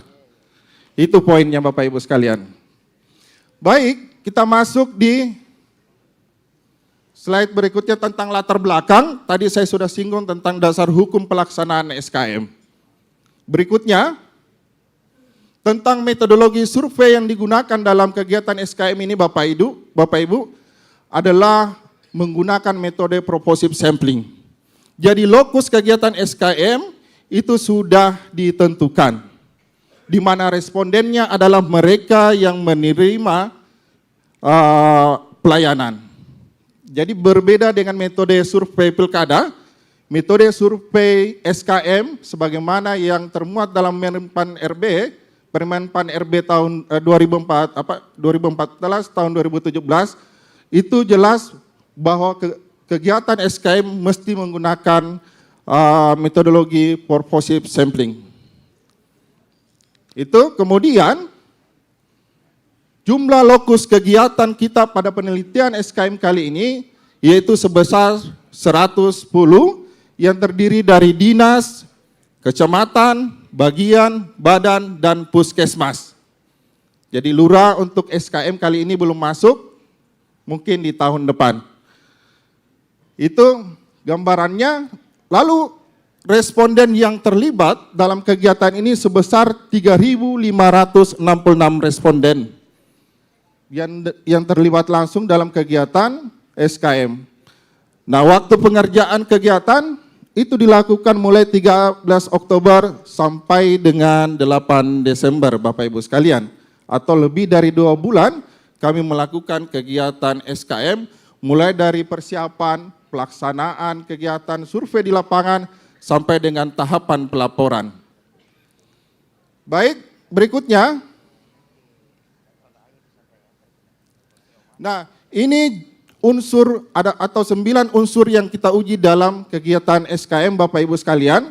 Pertama yang kita uji tentang persyaratan pelayanan di dalam sistem pelayanan tersebut. Kemudian yang kedua tentang sistem atau mekanisme dan prosedur dalam sistem pelayanan tersebut. Kemudian yang berikutnya tentang waktu pelayanan, biaya atau tarif, produk, spesifikasi jenis pelayanan, kompetensi pelaksana, perilaku pelaksana, sarana dan prasarana, penanganan pengaduan saran dan masukan. Jadi ini sudah menjadi pedoman kita dalam melakukan proses wawancara terhadap responden. Jadi sudah ditentukan 9 unsur yang diuji langsung di responden Bapak Ibu sekalian. Berikutnya, nah ini terkait masalah nilai penilaian IKM. Saya bacakan Bapak Ibu sekalian, Ya. Kategori nilai interval konversi 25 sampai 64,99, mutu pelayanannya adalah D atau kategori tidak baik. Lalu nilai interval di 65 sampai 76,60, mutu pelayanannya C atau kurang baik. Ya. Berikutnya 76,61 sampai 88,30 nilainya B atau baik, sedangkan 88,31 sampai 100 nilai mutu pelayanannya A atau sangat baik.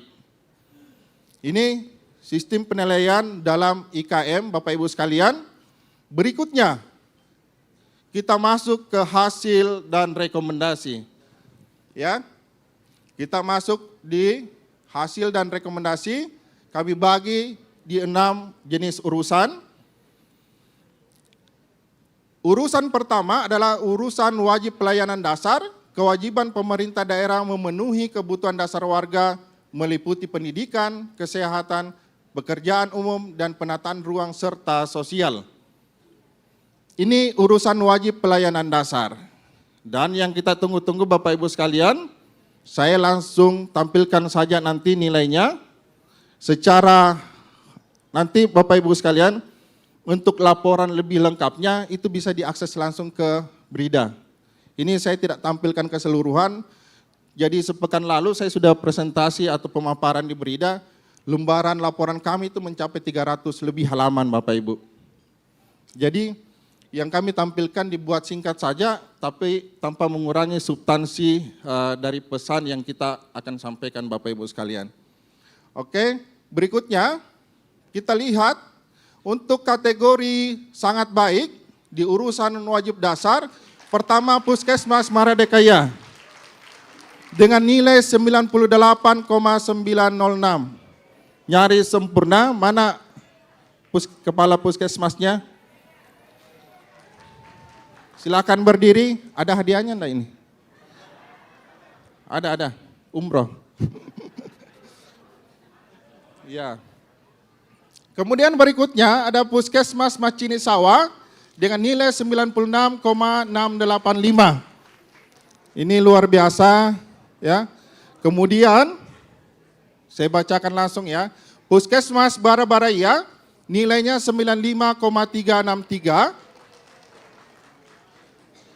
dan Dinas Pemadam Kebakaran dan Penyelamatan, mana kepala dinasnya? Ada? Oh siap Pak Kadis.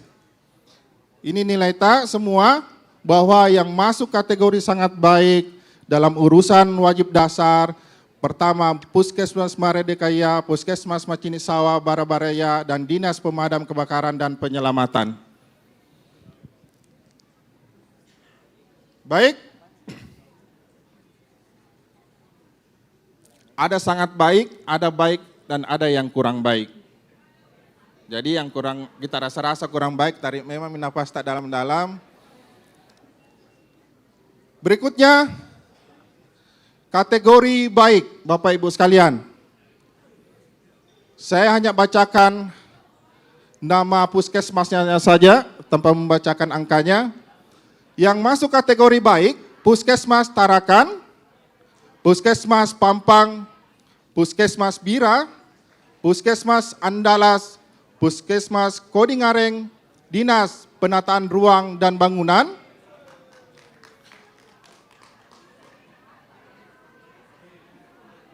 Puskesmas Mangasa, Dinas Pekerjaan Umum,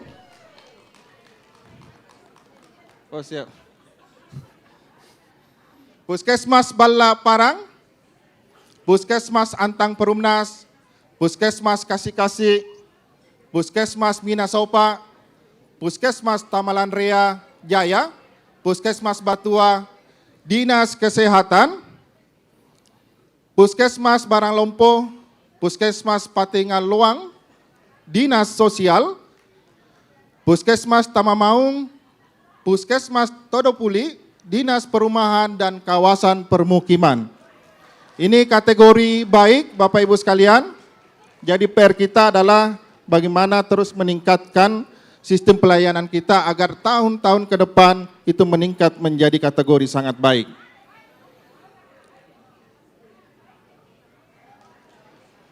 Baik, yang selanjutnya yang kategori baik masih ada ini. Puskesmas Bangkala, Puskesmas Panambungan, Puskesmas Karawisi, Puskesmas Makassau, Rumah Sakit Umum Daerah, Puskesmas Pertiwi, Puskesmas Kapasa, kemudian Puskesmas Barombong, Puskesmas Antang. Ini sudah mulai kategori rawan sebenarnya yang di bawah 80 Bapak Ibu sekalian. Ya rawan, baik tetapi rawan. Jadi kalau misalkan Bapak Ibu kemudian tidak jadikan sebagai kompas ini Bapak Ibu, bisa saja tahun depan Bapak Ibu turun di klaster kategori kurang baik. Baik, ada Puskesmas Cendrawasih, Puskesmas Mamajang, Puskesmas Dahlia, Puskesmas Rapokaling, Puskesmas Ujung Pandang Baru, Puskesmas Tamangapa, kemudian Malimongan Baru, Macini Sombala, Tabaringan, Puskesmas Layang, dan Badan Penanggulangan Bencana Daerah. Ini rawan jika Bapak Ibu tidak berbenah dengan baik di sistem pelayanan Bapak Ibu, tidak menutup kemungkinan di tahun-tahun mendatang itu bisa turun menjadi kategori kurang baik atau C. Berikutnya, kategori kurang baik. Ya. Pertama Puskesmas Jongaya, Puskesmas Kaluku Bodoa, Satuan Polisi Pamong Praja, Puskesmas Tamalate, Puskesmas Tamalan Rea, Puskesmas Pacerakang, Puskesmas Bulurokeng, Puskesmas Daya, Sudiang Raya, Sudiang, Dinas Pendidikan, tadi sudah, Dinas Pendidikan, ya, 68,321, ini rawan ini Dinas Pendidikan dengan Puskesmas Antara. Jadi turun base-nya, base point-nya sekitar 34, itu sudah masuk kategori tidak baik Bapak Ibu sekalian. Nah, berikutnya kita masuk ke urusan wajib non pelayanan dasar. Urusan wajib daerah di luar layanan dasar seperti tenaga kerja, lingkungan hidup, administrasi kependudukan, perhubungan, UMKM, dan penanaman modal untuk meningkatkan kesejahteraan masyarakat. Kita masuk di kategorinya. Kategori sangat baik, Dinas Pemuda dan Olahraga di angka 92,685. Dinas Ketahanan Pangan di angka 92,307. Dinas Koperasi Usaha Kecil dan Menengah 90,766. Ini kategori sangat baik. Berikutnya, kategori baik, Dinas Kearsipan, Dinas Perpustakaan, Dinas Ketenagakerjaan, Dinas Penanaman Modal dan Pelayanan Terpadu Satu Pintu, Dinas Kependudukan dan Pencatatan Sipil, Dinas Perhubungan, Dinas Pengendalian Penduduk dan Keluarga Berencana, Dinas Komunikasi dan Informatika, Dinas Pemberdayaan Perempuan dan Perlindungan Anak, Dinas Pertanahan, dan Dinas Kebudayaan. Ini kategori baik. Berikutnya, kategori kurang baik, Dinas Lingkungan Hidup, 68,744 Bapak Ibu. Ini turun base point-nya di 4 poin kurang lebih, itu kategorinya tidak baik atau nilai D. Dinas Lingkungan Hidup. Jadi sekali lagi saya sampaikan kepada kita semua bahwa parameter hanya menyampaikan data apa adanya Bapak Ibu sekalian. Jadi ini sebagai cerminan sebenarnya buat kita untuk memperbaiki tatanan pelayanan kita ke depan Bapak Ibu sekalian. Bukan akhir dari IKM ini. Berikutnya, untuk urusan pilihan, urusan yang dijalankan daerah sesuai potensi dan keunggulan wilayah seperti pariwisata, perdagangan, pertanian, dan kelautan perikanan. Kita tampilkan hasilnya. Jadi di urusan ini Bapak Ibu sekalian tidak ada angka yang menyentuh kategori sangat baik, hanya kategori baik saja. Pertama adalah Dinas Pariwisata di angka 84,343, Dinas Perdagangan 78,810. Berikutnya, kategori kurang baik di unsur ini yaitu Dinas Perikanan dan Pertanian. Ya. Baik. Masih semangat Bapak Ibu sekalian? Masih ya? Ini makin kesini makin lemas saya perhatikan suasana. Oke. Jadi ini IKM sekali lagi saya ulangi, ini bukan akhir dari skalanya, tetapi ini adalah cerminan kerja kita agar kerja-kerja kita ke depan itu jauh lebih baik. Berikutnya, untuk urusan pendukung, fungsi administrasi dan fasilitas pendukung yang memastikan pemerintahan dan pelayanan publik berjalan efektif. Slide-nya. Kategori sangat baik, bagian perekonomian mencapai angka yang tinggi 95,275. Ini enggak hadir ya bagian perekonomian? Mana? Kemudian bagian organisasi 92,176, bagian administrasi pembangunan 90,792, lalu bagian perencanaan dan keuangan 88,800. Ini kategori sangat baik. Berikutnya kita lihat kategori baik, bagian kesejahteraan rakyat, bagian kerjasama, bagian protokol dan komunikasi pimpinan, sekretariat DPRD, bagian tata pemerintahan, bagian hukum, bagian pengadaan barang dan jasa, bagian umum, bagian pemberdayaan masyarakat. Ini semuanya kategori baik. Berikutnya, untuk urusan penunjang dan pengawasan, kegiatan pengendalian untuk memastikan penyelenggaraan pemerintahan dan keuangan sesuai aturan dan rencana. Kita lihat hasilnya, kategori baik, Badan Pengelola Keuangan dan Aset Daerah, Inspektorat, Badan Riset dan Inovasi Daerah, ini BRIDA yang dimasuk di kategori baik. Jadi saya memastikan bahwa jangan sampai ada sentimen-sentimen lain terhadap BRIDA kali ini Bapak Ibu sekalian. Dinilainya saja sendiri masih kategori baik. Kan bisa saja Pak Kaban ya, Panas kasih sangat baik. Kan bisa aja seperti itu. Tapi ini data apa adanya, BRIDA pun masih kategori baik. Kemudian Badan Kepegawaian dan Pengembangan Sumber Daya Manusia 83,839. Badan Perencanaan Pembangunan Daerah 83,392. Badan Pendapatan Daerah 80,070. Baik, berikutnya masuk ke urusan pemerintahan. Nah ini agak seru ini. Kewenangan pemerintah untuk melindungi, melayani, pemberdayaan dan menyejahterakan masyarakat atau mensejahterakan masyarakat. Ini khusus kecamatan ya, mayoritas kecamatan. Ada hadir semua 15 camat. Ini cuma 4 saya lihat itu, 5.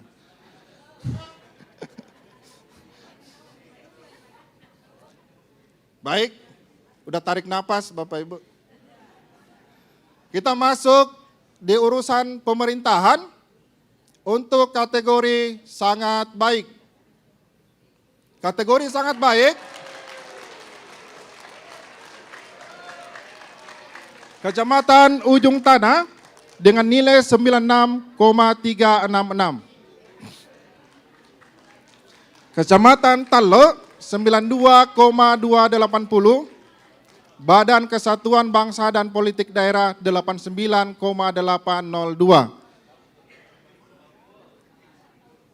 Ini nilainya bisa dipasang di kantor camat sebenarnya nanti.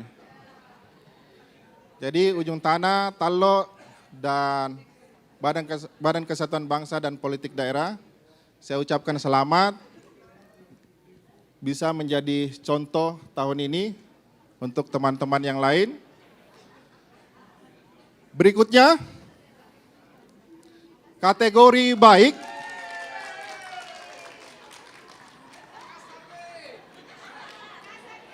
Kecamatan Makassar. Ini butuh 3 base point lagi Bapak Ibu masuk ke kategori sangat baik. Kecamatan Wajo, Kecamatan Mariso, Kecamatan Kepulauan Singkarang, Kecamatan Mamajang, Kecamatan Ujung Pandang, Kecamatan Bontoala, Kecamatan Rapocini, dan Kecamatan Panakukang. Ini baik tetapi rawan juga, saya mau sampaikan ke kita. Kategori baik tapi rawan. Oke? Saya lanjut atau bagaimana Bapak Ibu? Ini sudah masuk kategori kurang baik ini.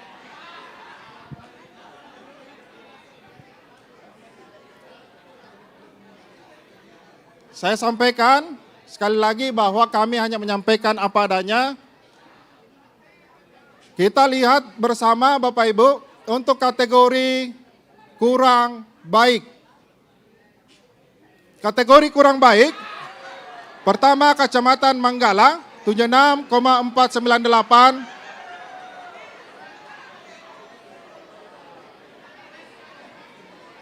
Jadi ini bukan camatnya yang kurang baik ya Bapak Ibu, ini sistem pelayanannya. Ya. Sistem pelayanannya. Kemudian Kecamatan Tamalate 73,041. Ini saya berdomisili di Kecamatan Tamalate. Jadi tidak ada ini sebenarnya. Ini hasilnya Kecamatan Tamalate 73,041. Kecamatan Biringkanaya 72,304 dan yang paling rawan di Kecamatan Tamalan Ria 69,655. Ini turun 4 base point Bapak Ibu, sudah masuk kategori tidak baik.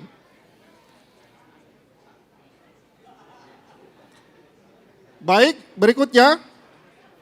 Nah, ini kita jadi sudah selesai semua tadi, saya sampaikan di 110 dinas, bagian badan, kecamatan, dan puskesmas Bapak Ibu sekalian. Dan inilah nilai kolektif IKM Kota Makassar tahun 2025 dilihat dari penilaian 9 unsur. Secara keseluruhan dari 9 unsur yang kami uji di dalam kegiatan SKM Bapak Ibu sekalian, yang menempati kategori sangat baik adalah penilaian biaya atau tarif. Ini yang kategorinya sangat baik, sedangkan 8 unsur lainnya masih mesti diperhatikan. Terutama di soal sarana dan prasarana, kemudian soal waktu pelayanan. Jadi laporan lengkapnya Bapak Ibu sekalian, itu kami sudah buat per masing-masing urusan, ya. Sisa diakses saja nanti ke pihak Brida. Jadi keseluruhan nilai kolektif IKM Kota Makassar atau nilai survei kepuasan pelayanannya itu mencapai angka 81,761 dengan nilai mutu indeks kepuasan masyarakat kategori baik. Ini kita bandingkan Bapak Ibu sekalian, data atau kegiatan SKM terakhir sebelum tahun 2025 itu dilakukan di 2022. Dan baru sekarang dilakukan lagi kembali di tahun 2025, kita komparasi hasilnya bahwa ada tren kenaikan sebesar 1,291. Next, inilah perkembangan soal nilai IKM Kota Makassar dari tahun 2018, 2019, 2020, 2021, 2022. Jadi sekedar info Pak Wali, di IKM sebelumnya ini banyak yang korban-korban juga katanya. Ini 2022 terakhir, itu angkanya 80,470 dan di tahun 2025 Bapak Ibu sekalian kita mencapai angka 81,761. Tentu ini adalah nilai kolektif, nilai kerja kita semua Bapak Ibu sekalian. Berikutnya, kita masuk ke slide terakhir, rekomendasi kolektif. Pertama, bahwa setiap pimpinan harus bertanggung jawab terhadap nilai kolektif indeks kepuasan masyarakat. Kedua, sarana dan prasarana menjamin sarpras yang layak, nyaman, aman, dan mendukung kemudahan pelayanan termasuk fasilitas digital dan akses disabilitas.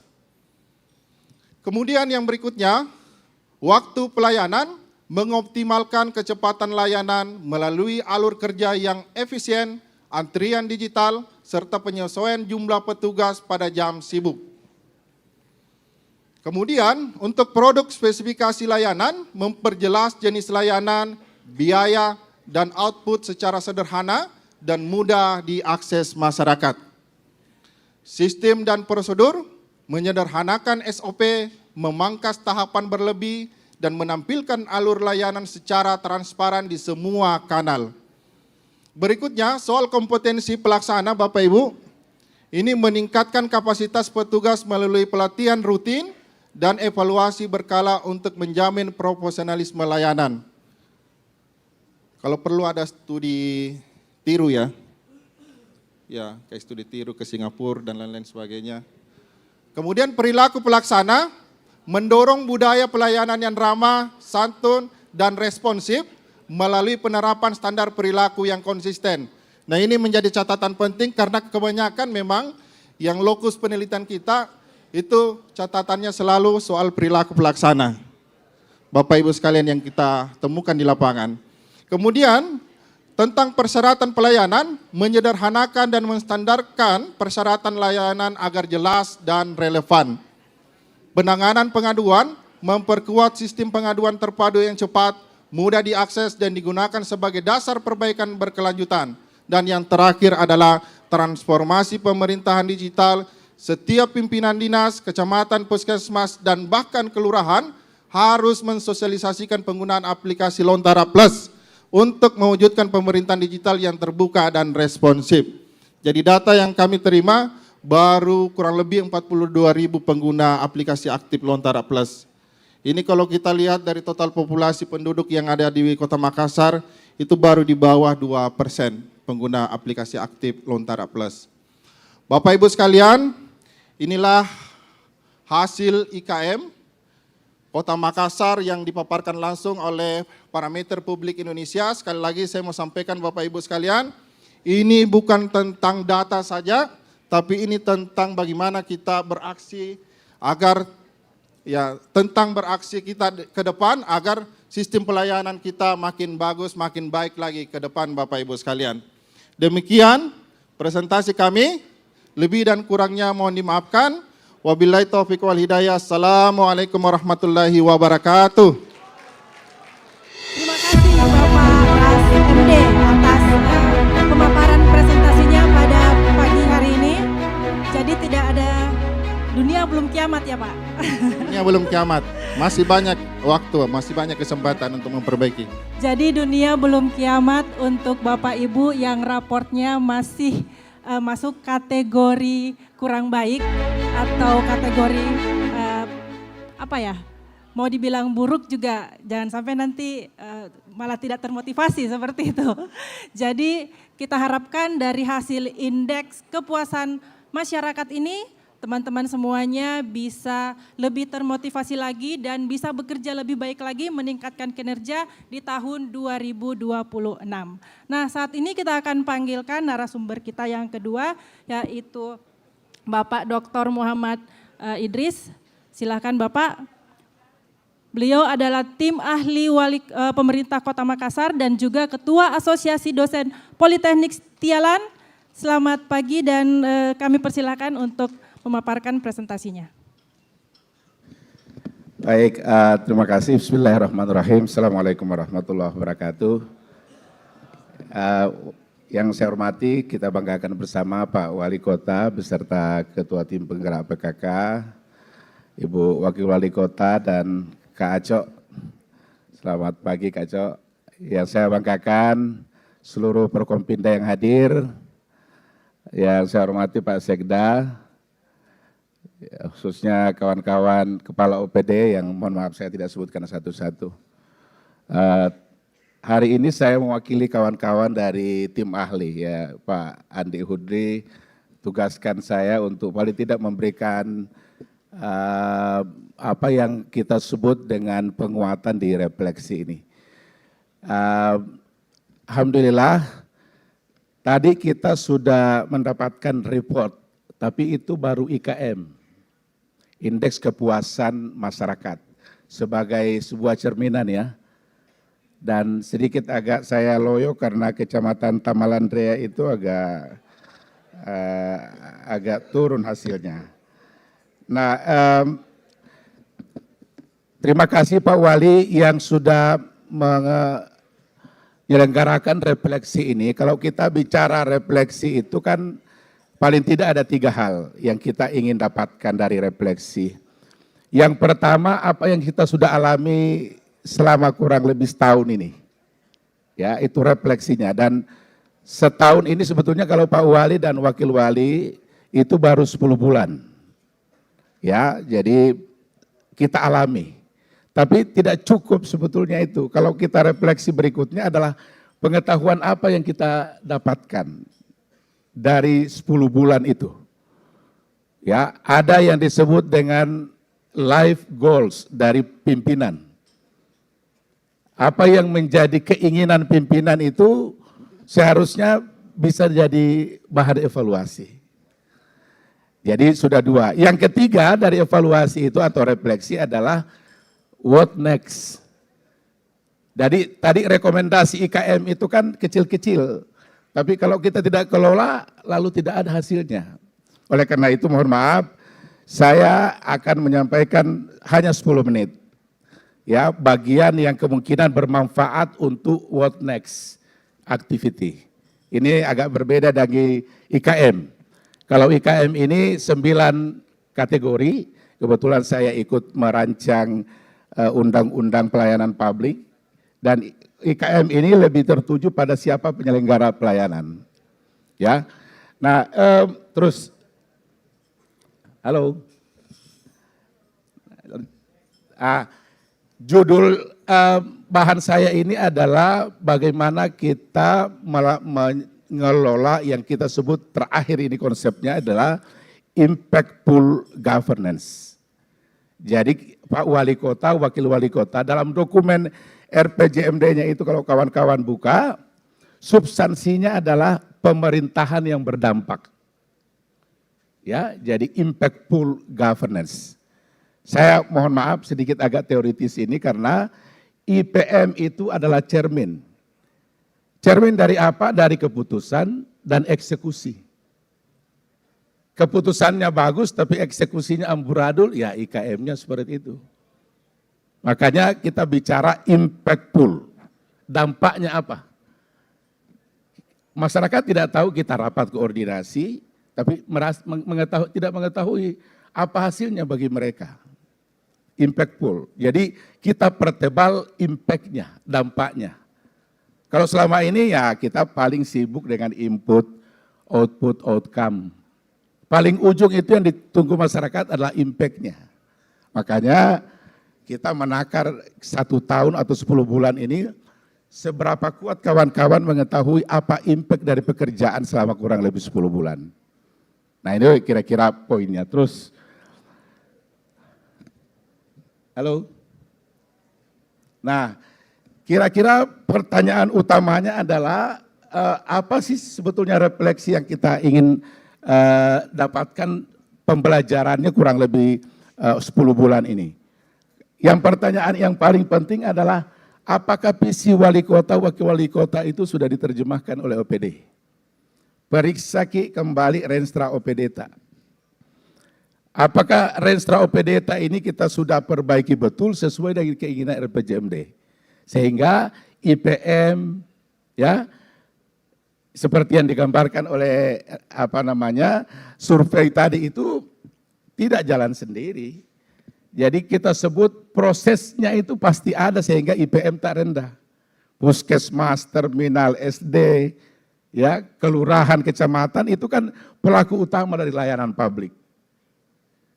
Tapi kan tidak mungkin diketahui apakah visi misi wali kota dengan 7 misi utama itu telah tercapai atau tidak.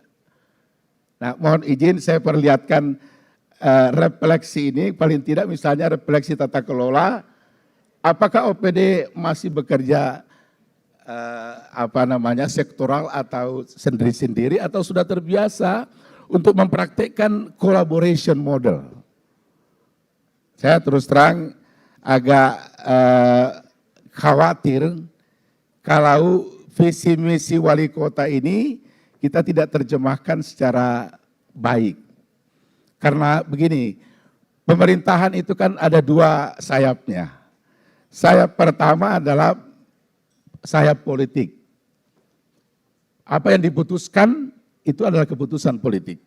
Makanya nanti Pak Cula akan bicara lebih banyak mengenai itu. Tapi tidak cukup itu.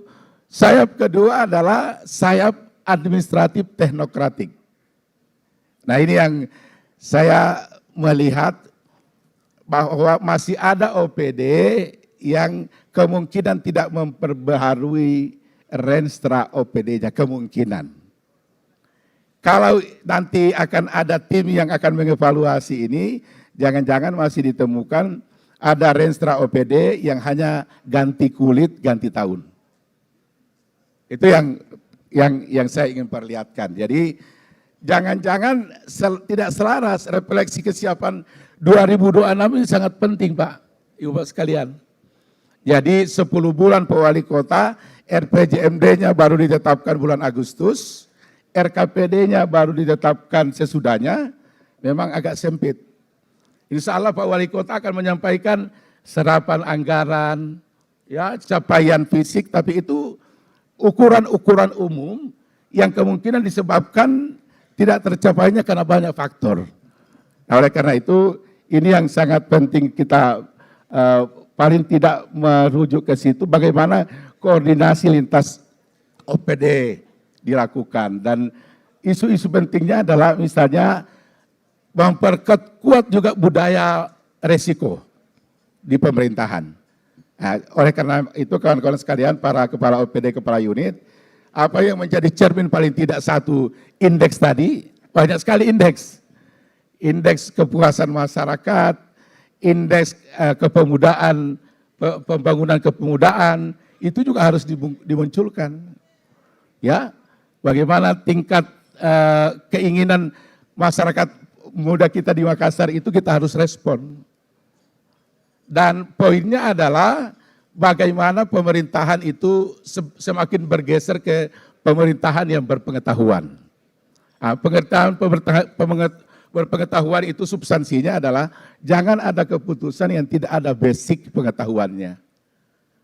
Jadi proposal yang diusung itu dari mana sumbernya? Kalau kita bicara mengenai kepuasan masyarakat itu ya, itu yang pertama. Jadi relevansinya untuk hari ini kita bercermin karena sekali lagi refleksi pengetahuan apa yang didapatkan selama 1 tahun, apa yang akan dilakukan berikutnya, dan bagaimana cara melakukannya, ini yang menjadi fokus kita untuk di 2026 yang akan datang. Terus, nah slide kedua, mohon maaf, adalah bagaimana kita memahami pergeseran ini yang terbaru.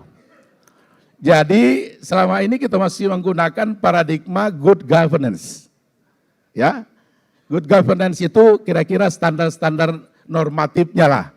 Tidak boleh ada OPD yang tertutup. Tidak boleh ada OPD yang tidak melakukan public accountability. Itu standar-standar. Nah, sekarang ini bergeser, Pak. Apa pergeserannya adalah impactful governance. Apa dampaknya? Ukuran-ukuran lingkungan hidup tadi dinilai agak rendah. Kalau kita bicara dampak, kenapa? Dan itu yang harus digeser ukuran-ukurannya. Jadi kalau kita mau memperbaiki pemerintahan, semakin spesifik yang disebut dengan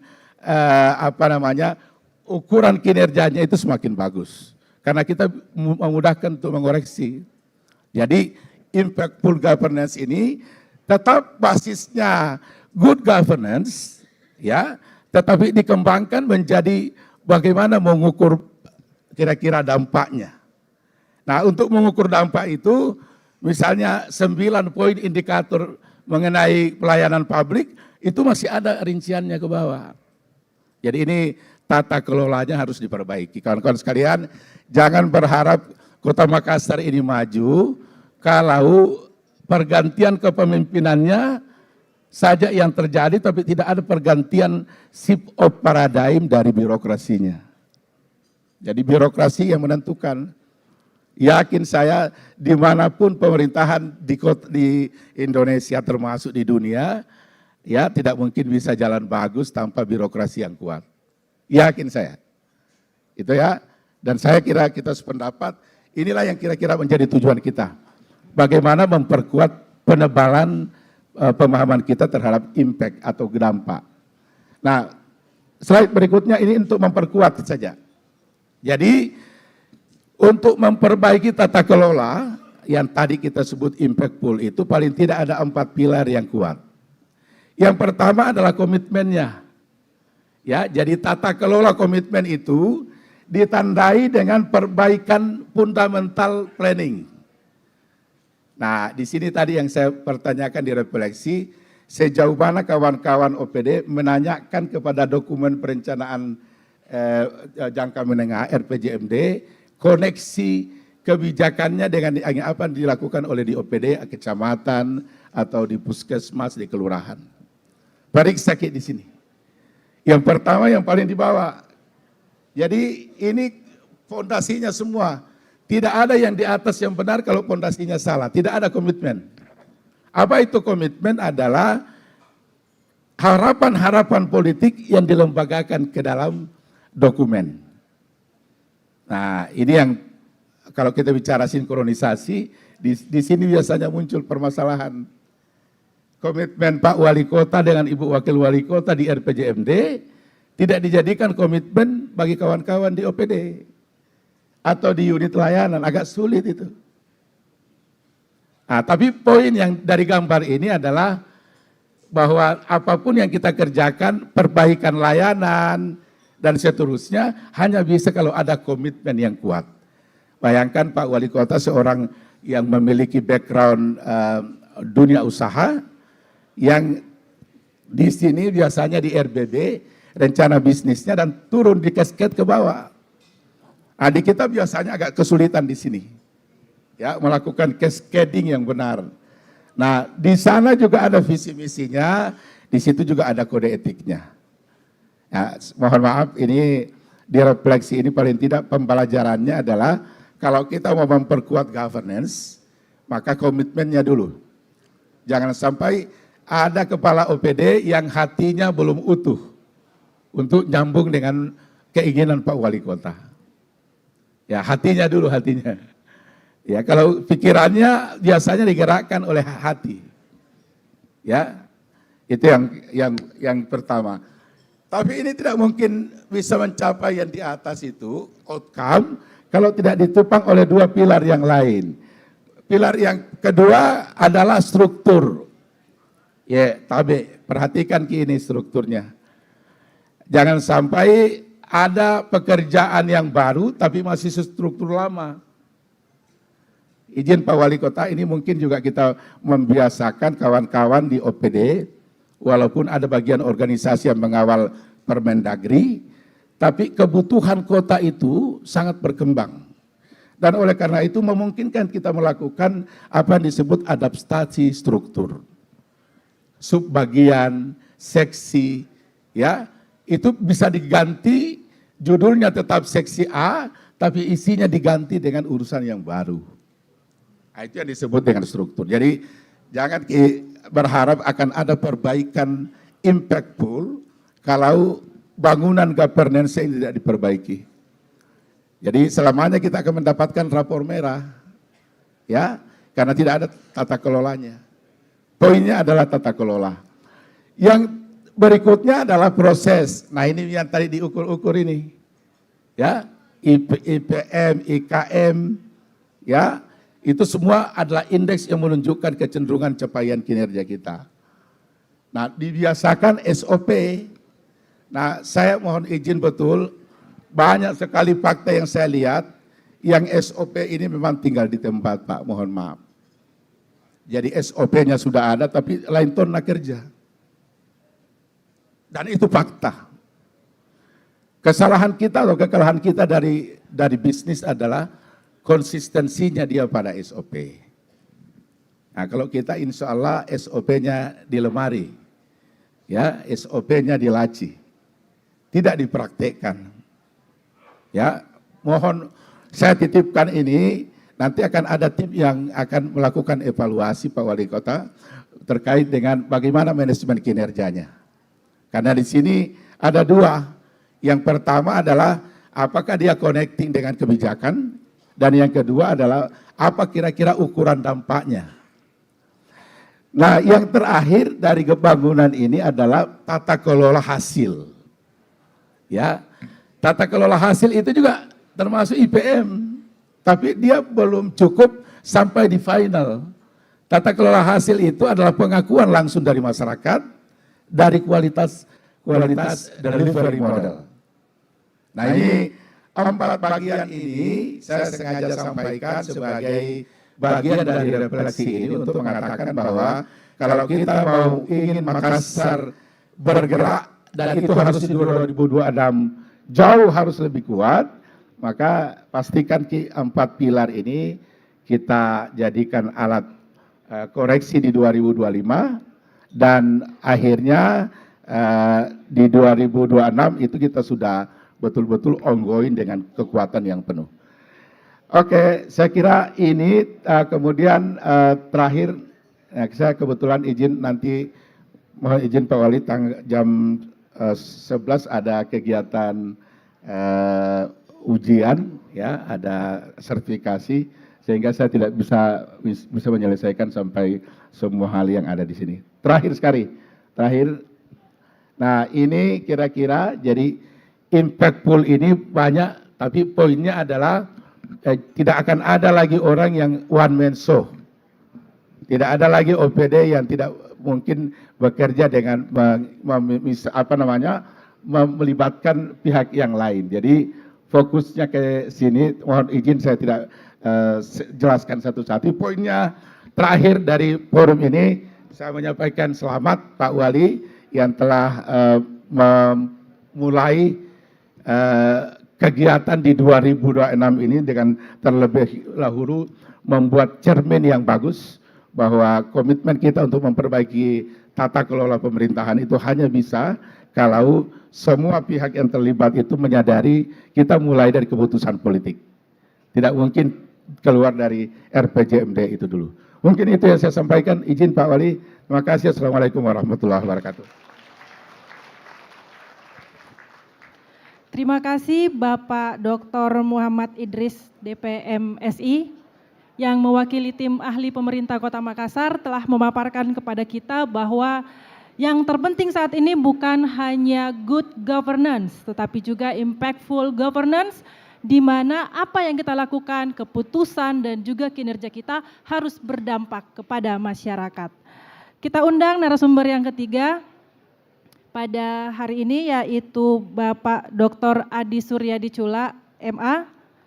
Beliau adalah dosen pasca sarjana Ilmu Politik dan Pemerintahan serta Hubungan Internasional. Kepada Pak Suryadi Chula.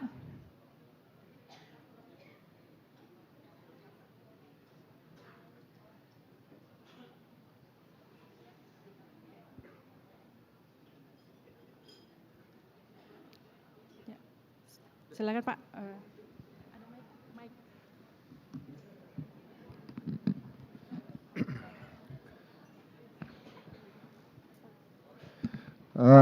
Bismillahirrahmanirrahim. Assalamualaikum warahmatullahi wabarakatuh. Alhamdulillahillazi hadana li hadza wa ma kunna linahtadiya laula an hadanallah. Asyhadu an la ilaha illallah wahdahu la syarika lahu wa asyhadu anna Muhammadan abduhu wa rasulullah nabiyya ba'dah. Yang terhormat Bapak Wali Kota yang kita cintai, Dan tentunya kita banggakan Bapak Munafri. Terima kasih sudah diundang Pak Wali di acara ini. Ya, kepada Ibu Wakil Wali Kota, Ibu Alia, yang partainya mirip dengan warna baju saya. Ini sebenarnya ada dua warna ini, biru sama kuning. Ya, warna biru apa ya, ASN ya, Korpri ya. Para tim ahli yang sangat saya hormati, ya telah tadi merumuskan ya banyak presentasi tentang indeks kepuasan masyarakat dan juga evaluasi dari Ketua Tim Ahli Pak Idris, sahabat saya Pak Idris. Ya para SKPD ya, Prokopimda, Forum Prokopimda yang saya hormati dan seluruh jajaran Wali Kota Makassar. Saya diundang sebagai akademisi, saya tidak punya presentasi, saya mohon maaf, mungkin saya lebih bebas untuk membuat tinjauan. Ya, saya lebih bebas membuat tinjauan ya mengenai apa tadi yang dipresentasikan. Saudara sekalian,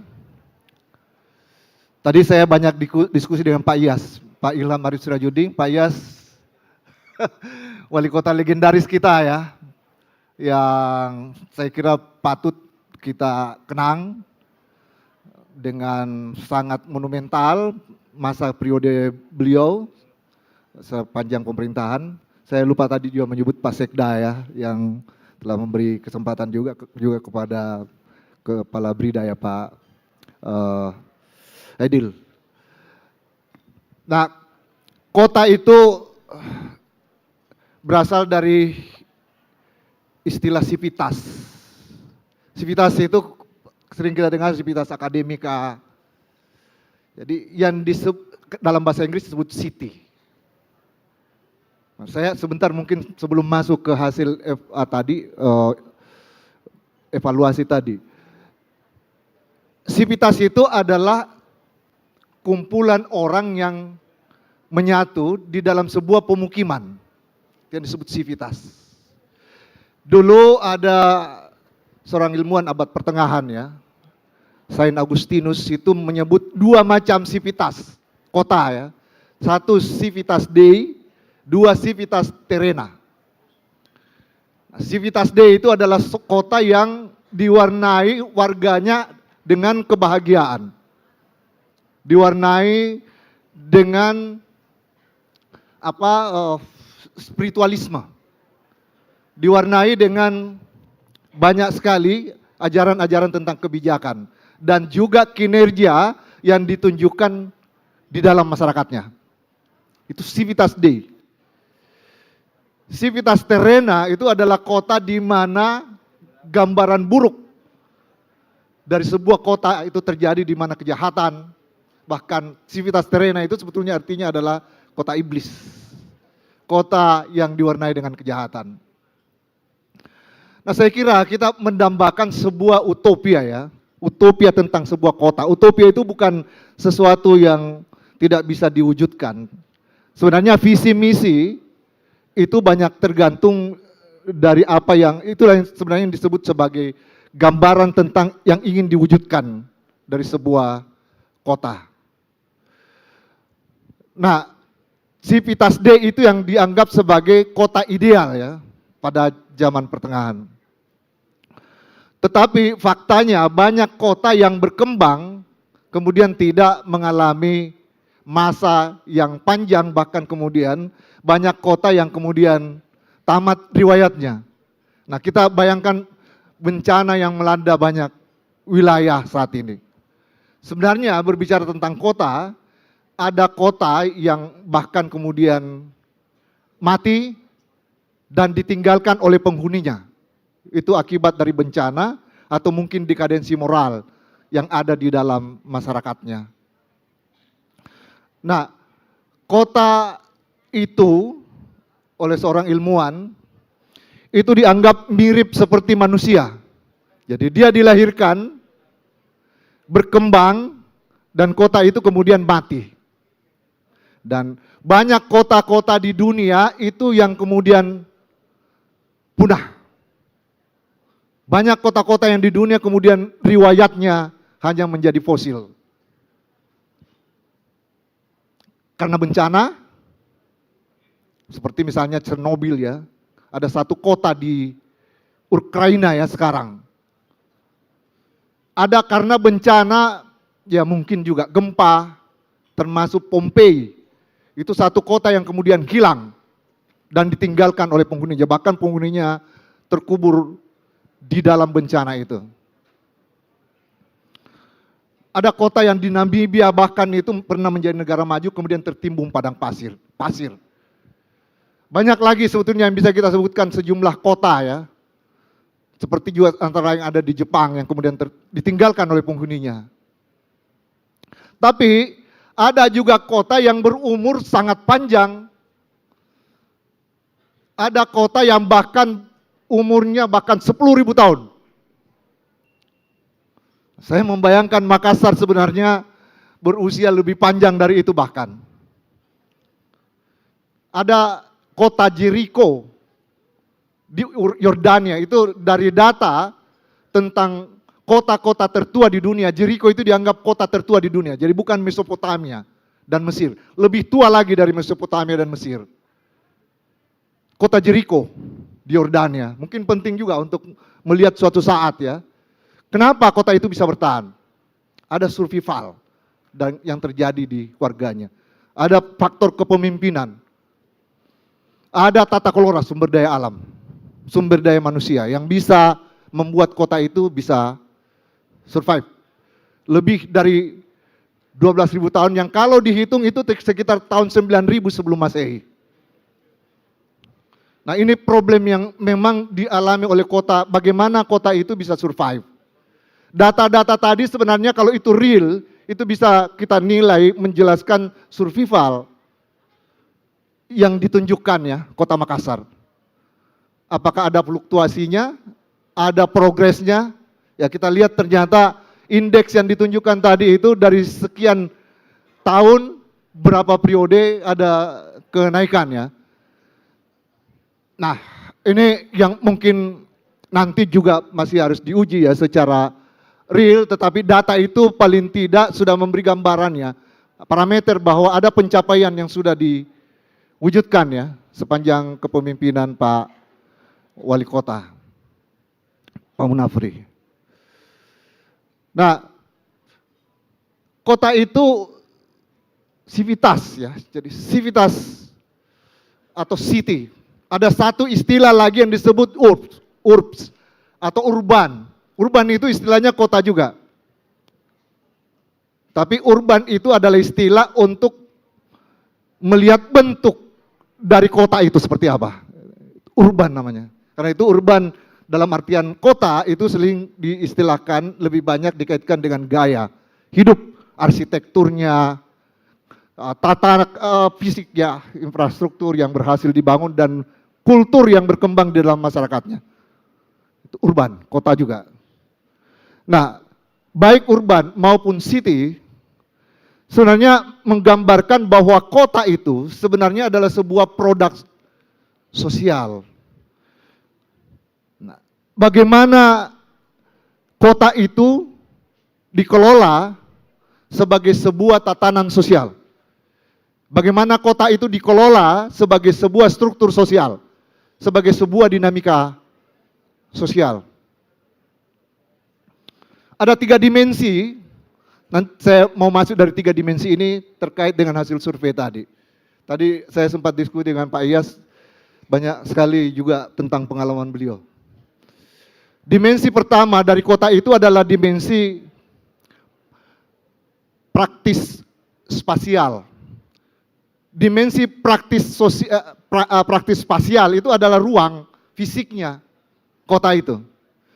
Kota itu dalam kondisi di mana belum ada intervensi perencanaan, belum ada intervensi bahkan ideologi, pemikiran, belum ada. Jadi kota menurut yang kita pandang secara fisik.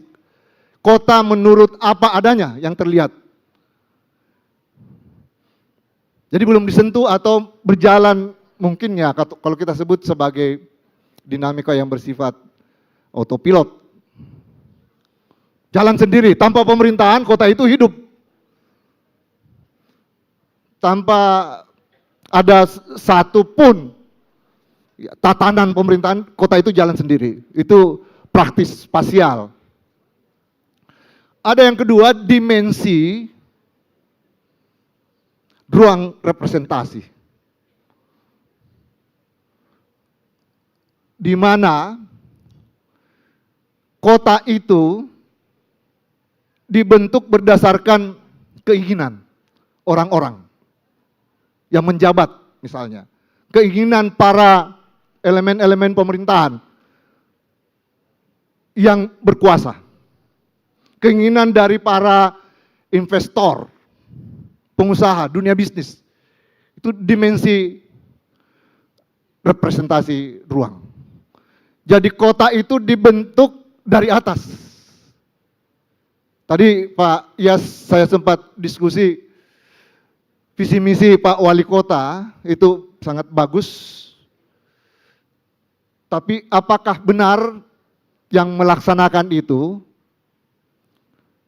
memperhatikan ya titik temu antara visi dari wali kota itu dengan suara murni, suara yang muncul dari bawah. Pada dimensi ruang representasi inilah seluruh pelaku pemerintahan maupun pelaku bisnis, bahkan kaum intelektual, pemikir, ya termasuk tim ahli, juga di dalam sebuah pemerintahan, itu berpikir berdasarkan apa yang harus dilakukan dari tatapannya di dalam jabatan ataupun di dalam kekuasaan. Ya, apakah tadi data itu menggambarkan bahwa yang diwujudkan itu adalah benar-benar dari bawah? Apakah yang dilakukan itu lebih banyak pada tatapan yang bersumber dari atas? Nah, ini dimensi representasi ruang. Yang kedua ini, jadi kota itu dibentuk berdasarkan pemikiran, perencanaan, keinginan, rekayasa, ya oleh banyak pelaku. Nah, yang ketiga, nah ini dimensi ruang representasi adalah dimensi di mana kota itu adalah sesuatu yang real, bukan ruang abstrak ya, seperti yang muncul dari pikiran para perencana atau para institusi yang duduk dalam institusi pemerintahan, tetapi kota itu dalam dimensi ruang representasi ini benar-benar memahami, menghayati, dan mendeteksi ya apa denyut nadi yang muncul sebenarnya dari suara masyarakat. Nah, ini dimensi ketiga, karena kota sebagai ruang sosial, sebagai ruang produksi ya, segala macam bidang aktivitas ekonomi, sosial, budaya, politik, itu banyak sekali kepentingan dan banyak dinamika yang terjadi di dalamnya yang kemudian bisa saja membuat kota itu justru lebih banyak dipotret berdasarkan apa yang dipersepsikan oleh pemerintah, dipersepsikan oleh kalangan pengusaha, yang dipersepsikan oleh kalangan perencana dan bahkan juga kalangan kampus, kalangan intelektual. Kalangan intelektual pun tidak luput dari banyak kritik karena banyak pemikiran-pemikiran yang tidak bersumber sesungguhnya berdasarkan suara yang muncul dari bawah. Nah, inilah pentingnya dimensi ketiga ini menurut saya Saya berharap sebetulnya bahwa data kita tadi yang ditampilkan oleh teman-teman itu adalah berdasarkan kepada ruang representasi, karena ada sampel, ada responden, dan itu benar-benar murni yang muncul dari bawah. Tapi pada level akademik atau survei seperti itu tidak cukup kalau tidak benar-benar juga dilihat sejauh mana sebetulnya pejabat itu memahami secara langsung masyarakat yang dipimpinnya. Turun ke bawah, melihat yang terjadi di bawah, turun melihat realitas yang sebenarnya, melihat apa kejadian atau apapun peristiwa atau apa yang dialami oleh masyarakat secara langsung. Saya kira itu pentingnya pejabat banyak turun ke bawah. Pada dimensi yang ketiga ini Pak, yang seringkali memang menjadi problem serius dari tata kelola pemerintahan. Karena pemahaman terhadap realitas yang sebenarnya. Sudah ada bantuan survei,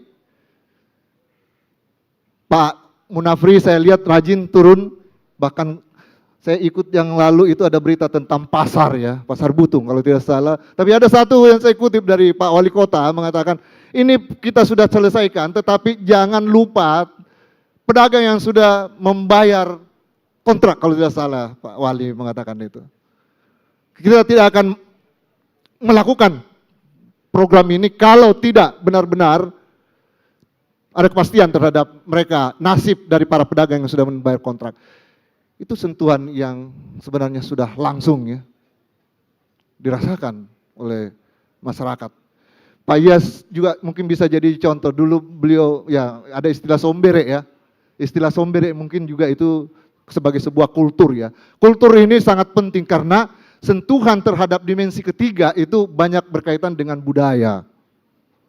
Budaya kita. Kemarin saya juga narasumber di Komisi Reformasi Kepolisian. Reformasi Polri ada Pak Mahfud ND, ada Pak Badrodin Haiti di Fakultas Hukum Unhas, dan saya sempat sampaikan, sempat bahkan menjadi penegasan juga Pak Mahfud tentang pentingnya dimensi local wisdom, dimensi kearifan sosial, mendapat perhatian dalam reformasi kepolisian.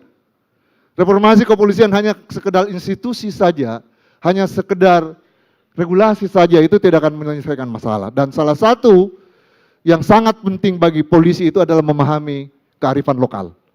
Apakah mungkin masuk di dalam reformasi kepolisian dimensi kearifan lokal itu menjadi sebuah regulasi atau institusionalisasi? Pak Kapolda ada, saya perhatikan yang lalu juga, kita tunggu Pak Kapolda berikutnya yang baru ini. Saya termasuk ketika diwawancara media saya membuat statement bahwa Kapolda baru harus memperhatikan local wisdom. Kapolda lama saya kira sudah melakukan contoh itu dan itu sangat baik. Dan itu kemarin juga diterima dan mudah-mudahan bisa dilembagakan dalam regulasi apapun dalam konteks pelembagaan reformasi Polri yang akan kita lakukan ke depan. Nah, faktor local wisdom itu adalah hal yang sangat penting karena dimensi ruang representasi, dimensi di mana masyarakat itu disentuh itu saya kira yang sangat penting. Saya banyak mengikuti Pak Wali perjalanan termasuk program terakhir pemilihan RT RW itu luar biasa itu Pak, dalam dimensi luar biasa itu, dalam dimensi yang ketiga yang saya maksudkan tadi. Sentuhan langsung tidak hanya dilakukan dalam konteks program yang tangible, yang nyata, fisik, tapi juga dilihat dalam konteks yang intangible atau di mana tata kelola itu dilakukan dengan membangun manusia. Dan pemilihan RT RW itu luar biasa. Saya dulu pernah jadi ketua RT RW di Jakarta ketika kuliah di UI, S2, S3 saya di UI. Dan itu pemilihan RT RW pertama dilakukan. Saya terpilih menjadi ketua RW karena didorong oleh masyarakat waktu itu. Terpilih saya diminta lagi jadi ketua RW. Saya mau pulang ke Unhas. Tapi saya sempat jadi panitia juga RT RW, saya mengalami langsung panitia bagaimana dan termasuk ya sempat juga karena banyak teman di UI yang jadi narasumber, perumus ya, peraturan gubernur, saya ikut juga, bahkan termasuk menjadi narasumber sosialisasi peraturan pemilihan RT RW itu dan berhasil. Tapi yang saya rasakan ketika saya menjabat RT RW, bahkan juga yang lain RT di Jakarta itu, tanggung jawab yang dimiliki oleh RT RW itu jauh lebih besar, dirasakan harus dia lakukan daripada dia ditunjuk dari atas. Saya rasakan itu termasuk karena masyarakat yang memilih itu mengontrol si RT RW yang terpilih ini, dan dia selalu menggugat, loh ngapain aja, loh sudah dipilih kita semua. Jadi dia digugat tiap hari, bahkan masyarakat itu ya kemudian mengawasi, itu lebih intens ya dibanding dia ditunjuk. Nah ini produk yang dihasilkan dari RT RW ini adalah produk ruang representasi ya, di mana sentuhan terhadap tata kelola pembangunan itu langsung pada manusianya, dan proses ini yang sebenarnya kita harapkan bahwa pembangunan itu benar-benar berwujud partisipatif. RT RW dengan pemilihan oleh warga pasti dia insya Allah impact-nya ya itu akan lebih baik. Kalau benar-benar, apalagi saya lihat tidak terlalu ada biasa lah itu, tapi secara keseluruhan itu pemilihan yang spektakuler dan berhasil dilakukan ya. Saya nggak nyangka juga Pak Munafri punya ide yang tiba-tiba dan berani ya, karena itu butuh keberanian, butuh anggaran, butuh menghadapi gejolak yang terjadi. Bayangkan saja sama dengan pemilihan kepala desa itu kan, yang rawan itu kalau bisa dibayangkan kalau serempak dilakukan di seluruh Indonesia, itu ruang kontrolnya itu nggak ada, dan berhasil dilakukan ruang kontrol yang bahkan dilakukan oleh pemerintah Kota Makassar. Kita berikan aplaus lah untuk keberhasilan pemilihan ketua RT RW. Saya salut, dan kalau itu produknya sama dengan yang dilakukan oleh pemerintah Kota Jakarta, Pemda DKI, insya Allah rakyat akan lebih partisipatif dan lebih bertanggung jawab ya. Memang penunjukan itu agak rumit membayangkan ada partisipasi ya dari bawah. Pemilihan oleh rakyat itu lebih memungkinkan karena ada sentuhan pada faktor subjektif masyarakat. Yang tidak tersentuh dan jarang tersentuh pembangunan itu adalah faktor subjektif masyarakat. Harus ke bawah dan program itu harus dirasakan, dan partisipasi itu benar-benar dilembagakan, membuat masyarakat itu dari bawah benar-benar terpanggil tanpa harus dipaksakan ya. Rekayasa itu dari atas. Nah pada dimensi yang ketiga inilah yang saya lihat juga apa yang dilakukan oleh survei teman-teman. Saya kira itu menjadi harapan, dan itu adalah suara ya yang muncul dari responden, dari suara masyarakat. Kita berharap itu adalah suara yang benar-benar ya murni, dan itu menggambarkan keberhasilan yang telah dicapai oleh Pak Munafri. Satu lagi, saya konsen melihat pendidikan, infrastruktur saya sudah ikuti juga, ada sejumlah termasuk sampah yang sudah programnya di beberapa kecamatan digratiskan, termasuk penataan banjir ya, ancaman di beberapa wilayah, itu suara masyarakat luar biasa kalau soal itu ya semua. Tapi ada satu hal yang berkaitan dengan pendidikan, pendidikan itu adalah hak asasi manusia. Sebagai sebuah hak asasi sebenarnya pendidikan itu harusnya ditanggung oleh negara atau pemerintah. Itu konvensi sedunia hak asasi manusia sedunia. Jadi seharusnya pendidikan itu dari SD, SMP, SMA itu gratis, tapi ya memang kemampuan APBD mungkin ya yang membuat ada daerah yang hanya sampai di SD saja, SMP, tapi SD, SMP yang sudah dilakukan oleh pemerintah Kota Makassar sangat luar biasa.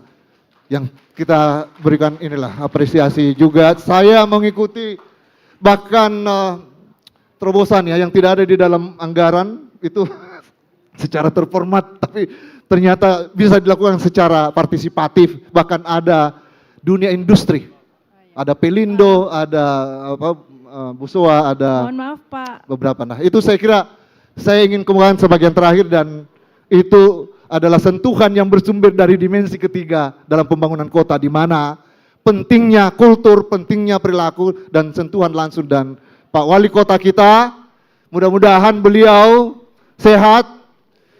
Ke depan ini saya termasuk orang yang benar-benar sangat tidak membayangkan dari awal ya kemampuan yang sebenarnya terpendam yang selama ini telah ditunjukkan dalam menjabat 10 tahun terakhir dari beliau. Saya dulu sempat menjadi panelis pertama ketemu dengan Pak Wali Kota waktu kota kosong. Tapi sekarang beliau membuktikan, dan hanya kesempatan yang telah tidak memberikan ruang pada saat itu, dan ini menjadi bukti kita bahwa ke depan kita bisa optimis tentang Makassar di bawah kepemimpinan Pak Munafri. Makasih. Assalamualaikum warahmatullahi wabarakatuh. Terima kasih Bapak Dr. Adi Suryadi Chula MA.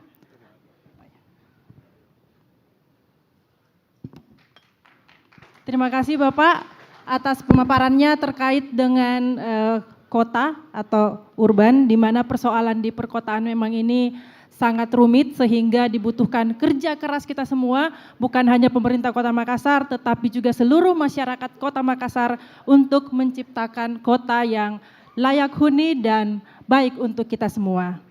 Sesi terakhir pada pagi hari ini kita undang Bapak Wali Kota Makassar, Bapak Munafri Arifuddin, yang akan mempresentasikan terkait dengan kinerja dan juga hal-hal lainnya tentang pemerintah Kota Makassar. Silakan Bapak.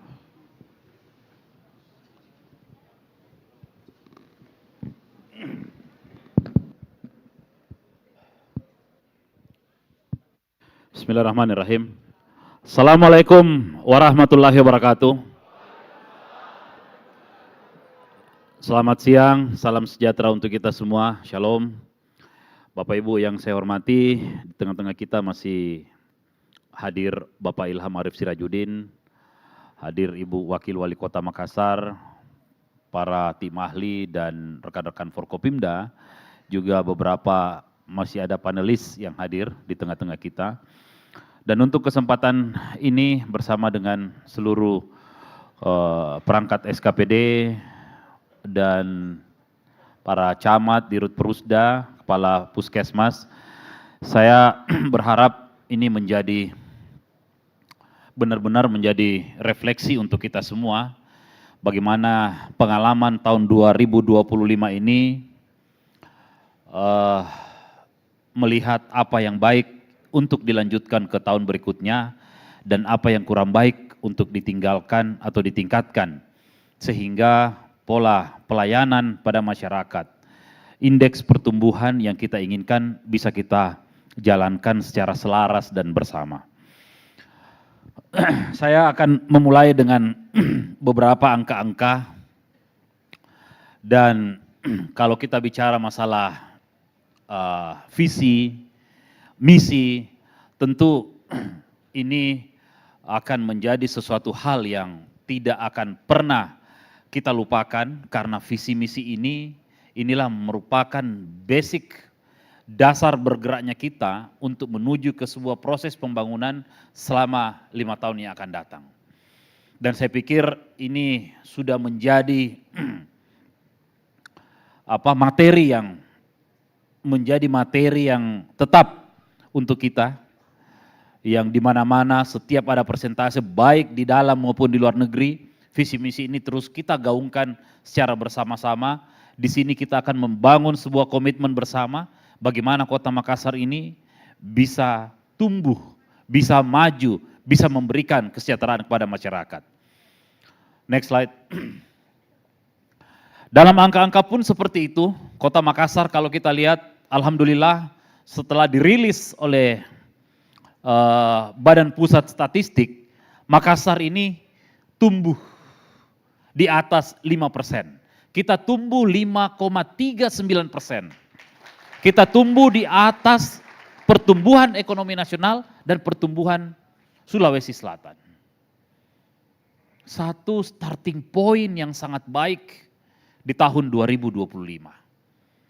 Poin ini dengan berbagai macam kendala yang ada, karena kita berada di dalam transisi pemerintahan, tentu ini akan memberikan beberapa dampak-dampak baik, dampak negatif maupun dampak positif.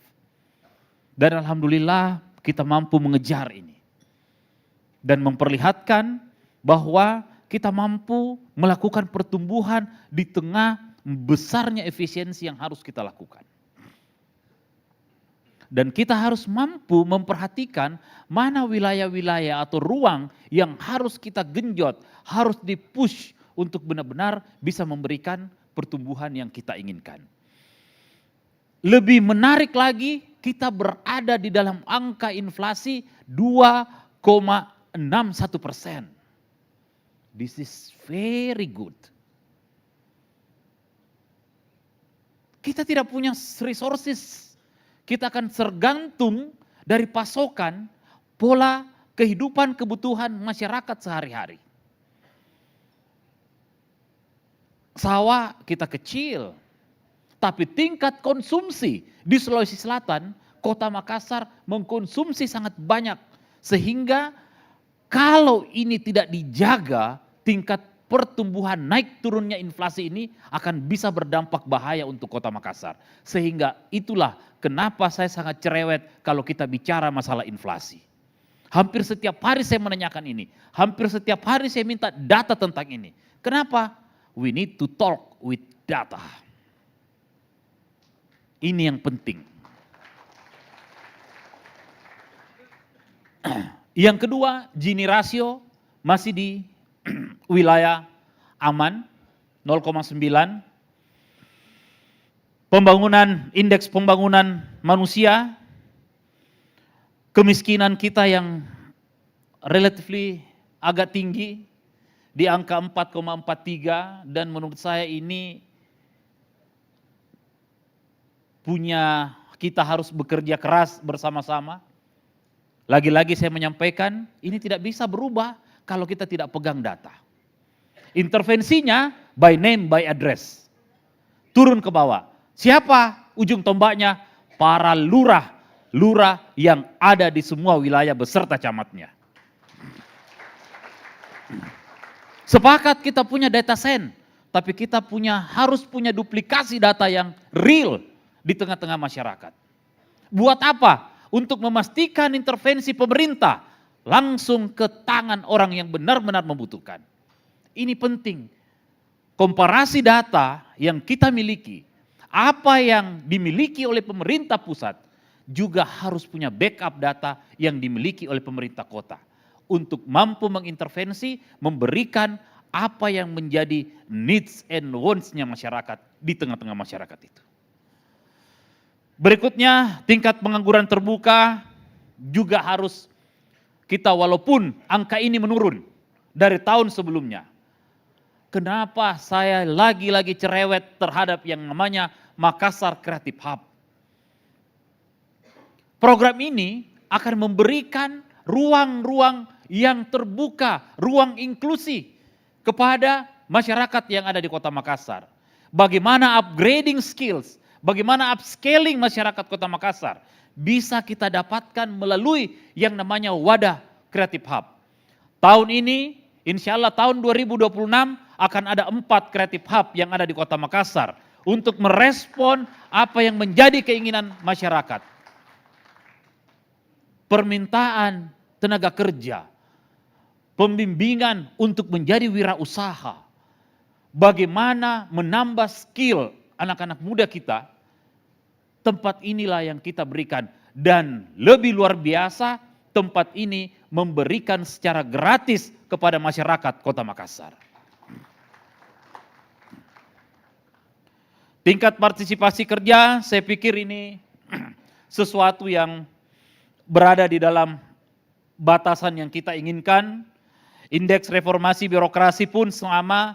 Nilai sakip ini saya butuh ditingkatkan. Nilai sakip kita masih di angka 69. Berikutnya, indeks pembangunan pemuda juga harus on target. Sisa sedikit menuju ke sana. Next slide. Ini angka-angka yang menurut saya, mohon maaf,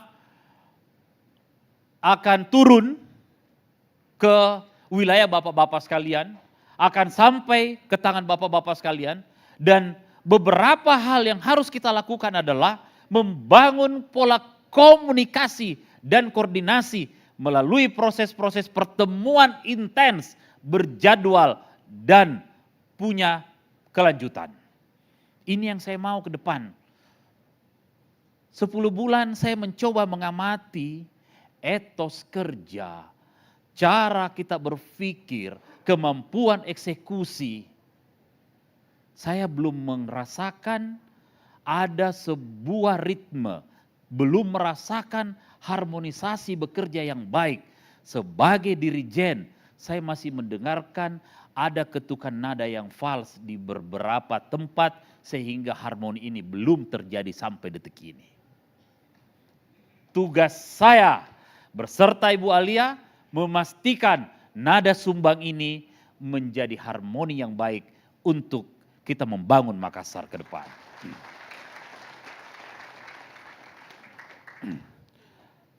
Silakan dilihat, terlalu panjang kalau saya akan membaca satu-satu. Ada beberapa program strategis yang menjadi highlights, yang akan menjadi tugas dan tanggung jawab beberapa dinas yang ada di dalamnya. Di bidang pendidikan, ini benar-benar akan kita maksimalkan. Bidang pendidikan menjadi hal yang sangat mandatori bersama dengan bidang kesehatan. Berbagai upaya akan kita coba lakukan, termasuk pemberian insentif yang berlebih kepada para tenaga pengajar dan tenaga kesehatan yang bekerja di pulau-pulau terluar.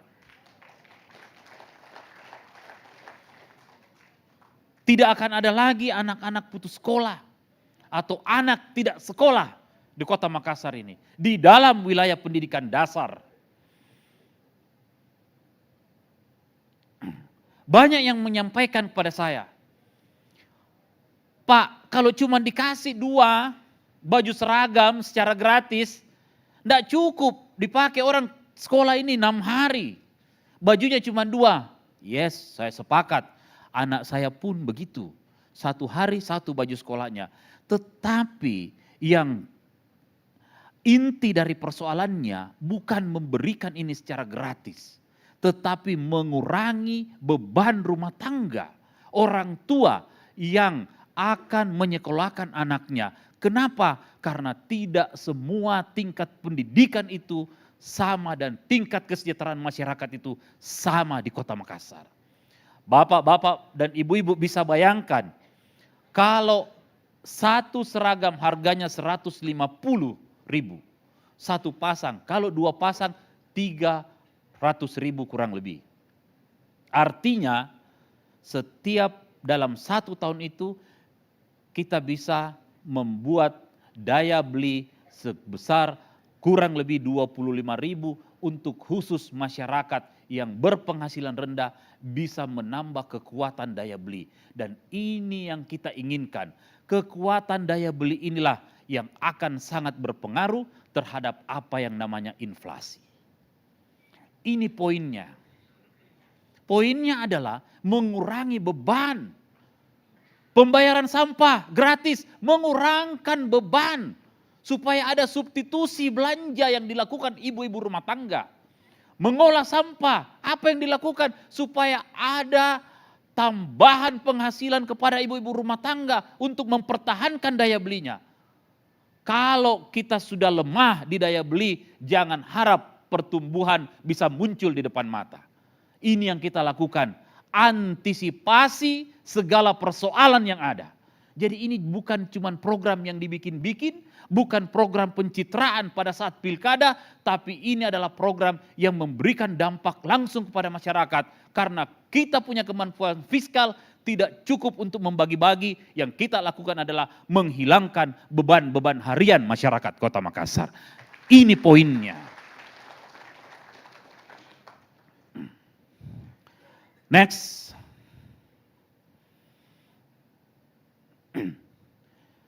Kalau kita lihat beberapa gambaran ini, tentu kita akan bertanya, banyaknya yang mau dikerja. Yes. Komitmen kita menjadi aparatur sipil negara, komitmen awalnya adalah bekerja. Capek? Ya capek pasti. Tapi bagaimana menghilangkan rasa capek itu adalah mencintai pekerjaan dan enjoy dalam melaksanakan pekerjaan. Memberikan empati, simpati kepada masyarakat sehingga pola bekerjanya ini adalah bukan hanya bekerja sebagai seorang pegawai tapi adalah bekerja untuk memberikan kesejahteraan kepada seluruh masyarakat yang ada. Ini kunci dari sebuah proses pekerjaan yang akan kita lakukan. Berikutnya, tambahan highlights program yang ada terhadap keterampilan, bagaimana perhatian kepada saudara-saudara yang difabel. Kita tahu betul bahwa Kota Makassar ini bukan kota yang ramah bagi difabel. Ini tugas kita untuk mempersiapkan segalanya. Kita harus bicara mulai dari infrastruktur untuk mereka. Seharusnya setiap panggung yang akan kita pergunakan tidak semuanya harus tangga, tapi harus mempergunakan jalur-jalur wheelchair kepada saudara-saudara kita yang akan ikut atau berpartisipasi dalam kegiatan itu. Bagaimana pedestrian kita, bagaimana akses terhadap kendaraan umum dan sebagainya, ini sangat penting untuk menghadirkan kota inklusi. Di awal kita sudah bicara dengan berani memasukkan kata inklusi ke dalam visi. Tentu ini merupakan sebuah pertanggungjawaban moral kepada publik untuk menghadirkan mimpi itu secara nyata di tengah-tengah masyarakat. Dan ini kita harus mulai. Tidak akan pernah kita bicara ini kalau kita tidak pernah memulai, dan yang lebih penting lagi memastikan kehadiran infrastruktur untuk difabel ini hadir di Kota Makassar mulai tahun 2026 yang akan datang. Kita sudah bicara pendidikan, kita bicara inklusivitas, kita bicara kesehatan. Yang lebih penting infrastruktur dan pelayanan. Di dalam survei tadi ini masih sedikit poinnya. Puskesmas harus lebih berbenah. Rumah sakit, dinas kesehatan ini punya tugas yang lumayan berat. Pelayanan ini menjadi standar. Jangan sampai orang yang sehat datang cuma berobat pulang sakit gara-gara pola pelayanan yang salah. Para tenaga kesehatan betul-betul harus up to date, merancang atau melihat kondisi yang ada di tengah-tengah masyarakat. Fungsi puskesmas dikembalikan lagi kepada pelayanan luar ruang dalam rangka proses pencegahan, sehingga proses pencegahan ini harus disupport dengan kegiatan dan anggaran yang lebih besar. Ini harapan saya. Penambahan rumah sakit, beberapa bangunan-bangunan terlantar, bangunan-bangunan yang mangkrak, komitmen kami untuk pelayanan masyarakat ini kami akan aktifasi kembali. Tidak boleh lagi ada proses perencanaan yang amburadul di dalam proses pembangunan dan perencanaan pembangunan setiap tahun yang ada di Kota Makassar ini. Perencanaan menjadi dasar dari segalanya untuk memastikan apakah kita concern, apakah kita peduli, apakah kita cuman hanya melakukan pengguguran kewajiban dalam rangka proses pembangunan yang ada. Berikutnya, beberapa kegiatan yang harus kita keluarkan dengan anggaran besar. Salah satunya adalah memberikan jaminan-jaminan sosial kepada seluruh warga masyarakat, khususnya pekerja-pekerja keagamaan dan para pekerja rentan melalui BPJS Ketenagakerjaan yang di-cover melalui biaya APBD pemerintah Kota Makassar. 81.000 masyarakat lebih Kota Makassar terjamin dalam jaminan keselamatan kerja dan jaminan kematian. Ini tidak cukup. Karena nanti ada eksiden baru mereka bisa mendapatkan. Tahun 2026 kita menambah kurang lebih 45.000 di awal untuk memberikan jaminan hari tua kepada masyarakat Kota Makassar melalui dana APBD. Berguna buat mereka, memastikan keamanan mereka, memastikan pekerjaan mereka. Tidak semua dari mereka pekerjaannya sama dengan kita. Bangun tidur, mandi lalu ke kantor, setiap akhir bulan menerima gaji. Mereka tidak. Mereka harus memastikan kesehatan untuk pulang setiap hari memberikan nafkah kepada keluarga mereka. Pemerintah harus hadir dan ikut merasakan beban mereka. Ini yang kita lakukan. Berikutnya, di dalam proses pembangunan tahun depan, ada mega project yang harus kita laksanakan dalam pembangunan infrastruktur. Apa itu? Itulah pembangunan stadion sepak bola. Kenapa kita bicara pembangunan stadion sepak bola? Karena kita mau mencoba membangun satu kawasan ekonomi baru yang triggernya adalah stadion. Kalau kita bicara stadion, kita tidak hanya berbicara masalah olahraga dan pertandingan. Tapi kalau kita bicara masalah stadion, kita akan bicara, we are talking about bagaimana membentuk community development. Memastikan bahwa turunan-turunan dari hadirnya stadion ini akan memberikan dampak ekonomi yang luar biasa terhadap lokal community yang ada di sana. Dan yang kedua, sepak bola bukan hanya olahraga, tapi ujungnya adalah promo dan pariwisata daerah. Setiap pertandingan internasional akan terliput oleh media-media internasional dan orang akan tahu di mana itu Makassar, apa yang ada di Makassar, bagaimana caranya datang di Makassar. Bersamaan dengan itu kami memastikan Makassar ini bisa menjadi kota event. Setiap bulan kita akan punya big event.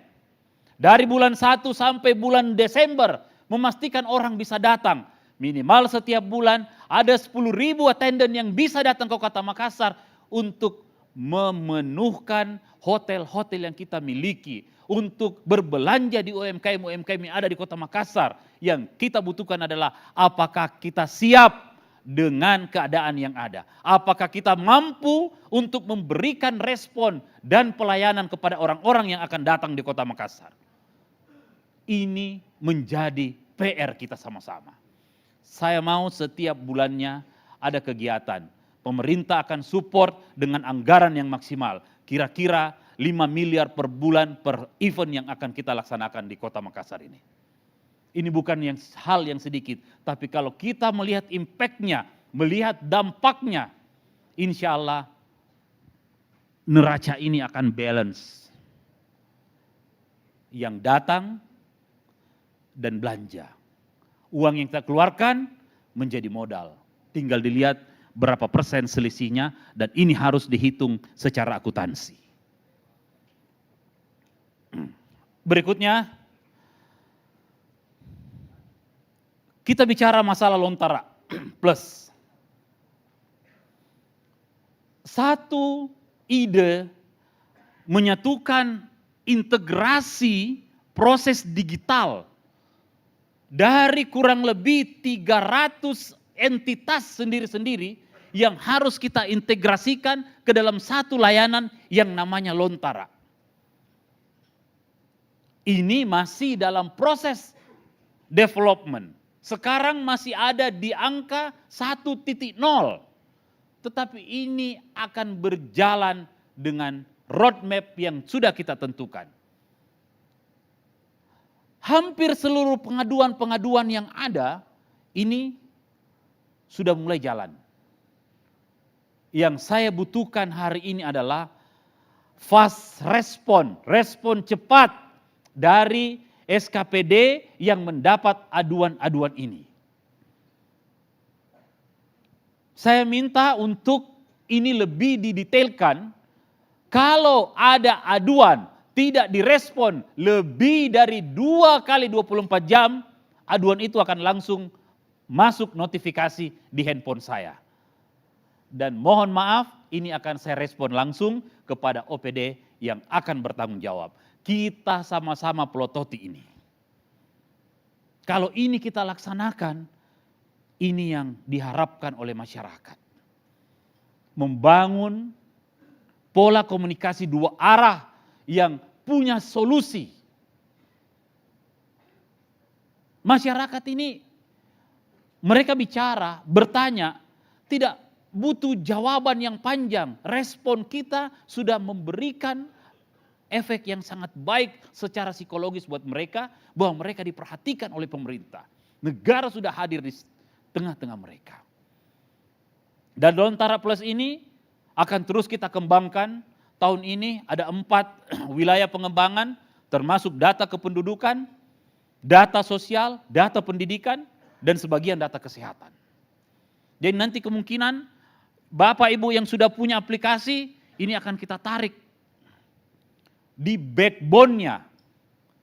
Di depannya, the giant wall-nya ini adalah Lontara. Tapi di belakangnya, ini banyak sekali partisi-partisi yang harus digabungkan untuk bisa mengintegrasikan data supaya lagi-lagi saya minta kita bicara pakai data. Next. Ini realisasi anggaran kita. Realisasi pendapatan daerah. Bisa dilihat sendiri realisasinya sampai hari ini.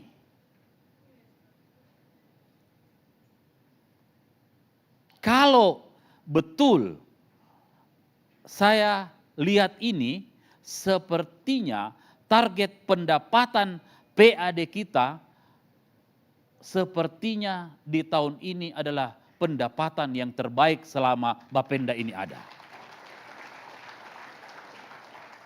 Rumusnya simpel, memaksimalkan pola pendapatan dan menambah sumber-sumber pendapatan baru, dikurangi kebocoran-kebocoran yang ada.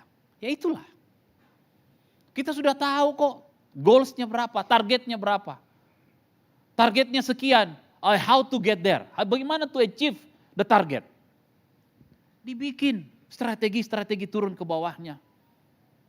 Dibuat alur-alur supaya sistem ini tidak bocor. Caranya apa? Kuncinya tidak ada lain dan tidak bukan satu, sistem pengawasan yang ketat, dan yang kedua adalah beralih ke digitalisasi sehingga tidak ada tawar-menawar yang ada di dalamnya.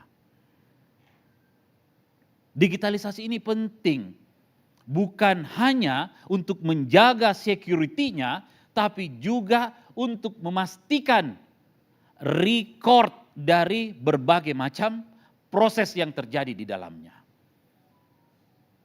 Ini yang kita butuhkan, proses pendapatan ini. Dan saya minta kepada Bapenda, sepertinya target ini sangat gampang dicapai. Sehingga tahun depan tidak ada kata lain untuk harus naik lebih besar daripada apa yang kita dapatkan tahun ini.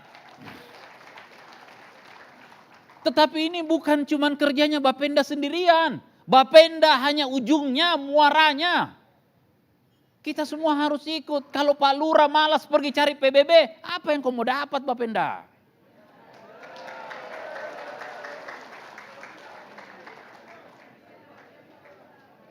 Jangan gara-gara chief target dapat PBB lalu dibawa pergi liburan di Bali, terlalu kecil.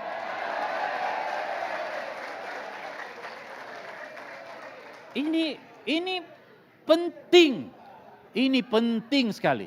Kenapa kita mengharapkan hasil yang maksimal dari proses untuk mendapatkan dana masyarakat? Karena apa? Karena kita mau mengembalikan dana ke masyarakat ini lebih besar lagi kepada mereka untuk mampu menciptakan sebuah proses pembangunan dan kesejahteraan masyarakat. Dana ini akan muncul menjadi sekolah, dana ini akan muncul menjadi puskesmas, dana ini akan muncul menjadi hal-hal gratis yang bisa diberikan pemerintah sehingga mengurangi beban-beban rumah tangga. Lagi-lagi tujuannya apa? Mempertahankan daya beli masyarakat. Jadi ini sebuah siklus yang panjang. Tidak boleh ada missing link di dalamnya. Once ada yang hilang, siklus ini tidak akan sempurna berjalannya.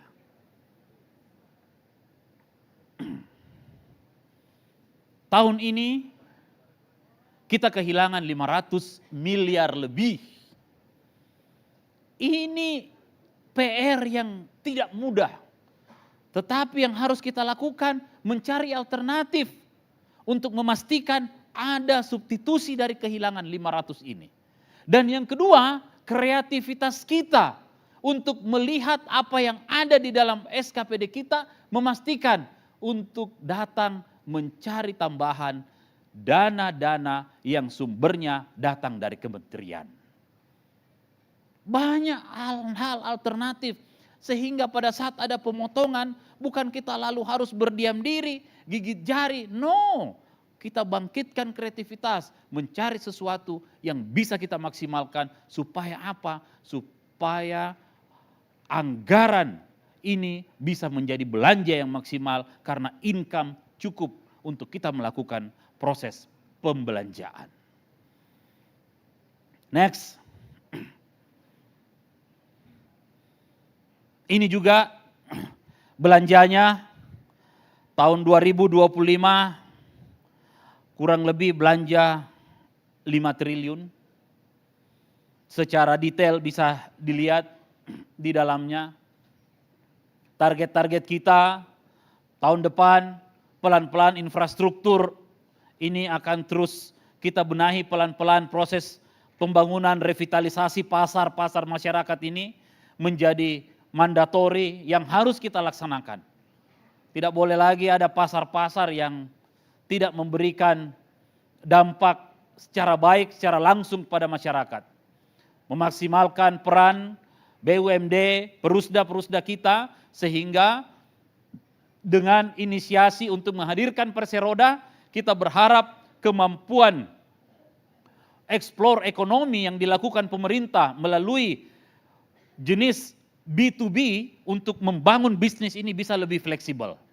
Sekarang kita akan susah dengan kondisi perusda ini sangat susah untuk membangun kerjasama sehingga kita upgrade untuk bisa menjadi perseroda untuk bisa melakukan kegiatan proses perbantuan pemerintah dan melakukan kerjasama B2B dengan pihak yang lain. Berikutnya, ini yang penting. Realisasi belanja. Naif sekali rasanya ketika kita melihat realisasi atau nilai yang kita dapat dari SKPD kita kecil atau berdampak kurang baik, lalu kita harus senyum-senyum ketawa melihat itu. Malu, bukan senyum.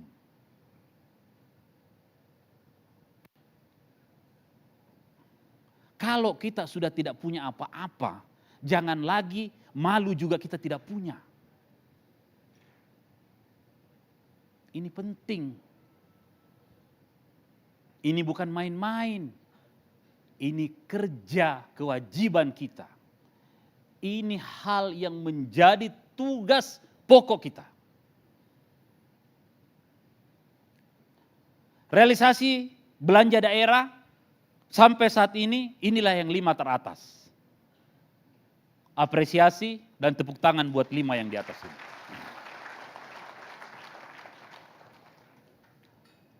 Terserah nanti apa alasannya, apa yang menjadi reason yang akan diungkapkan, tetapi data yang muncul hari ini adalah ini.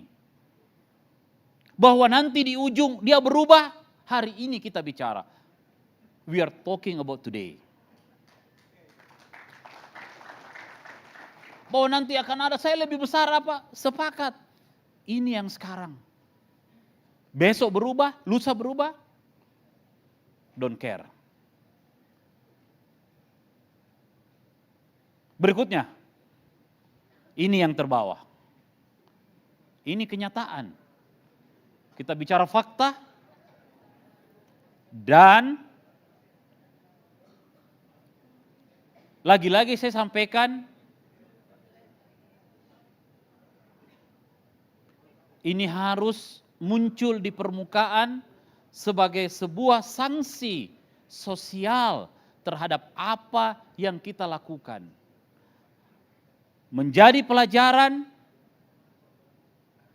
apa yang salah di dalamnya.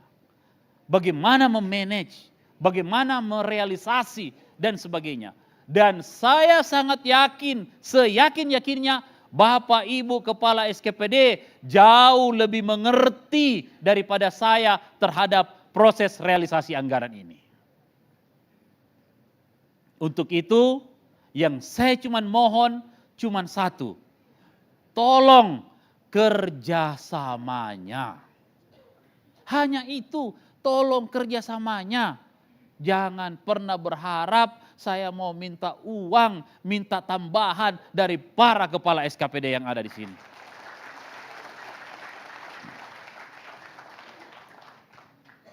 Cuman kerjasama yang saya butuhkan untuk menjalankan KPI-KPI yang ada sehingga resultnya bisa maksimal di akhir tahun.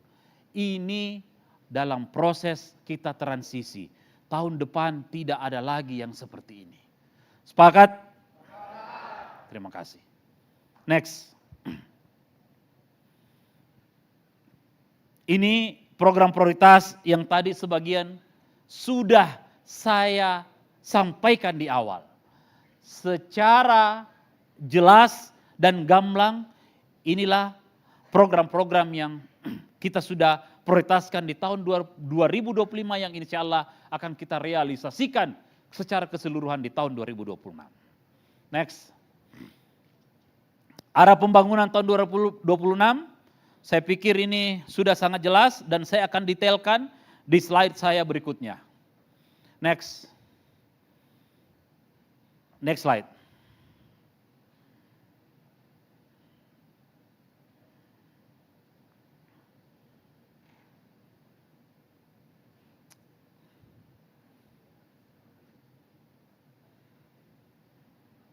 Agak panjang, saya persiapkan 2 slide.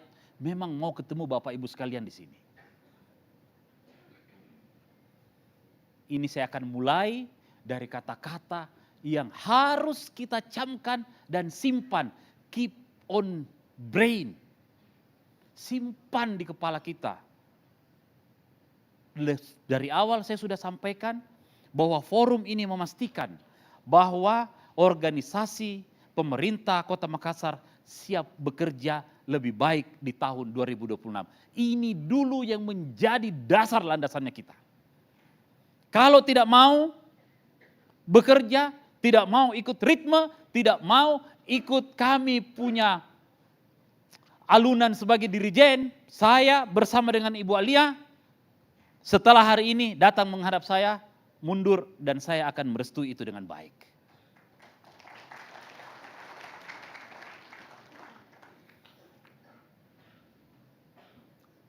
Tahun 2025 ini adalah fondasi yang harus kita bangun.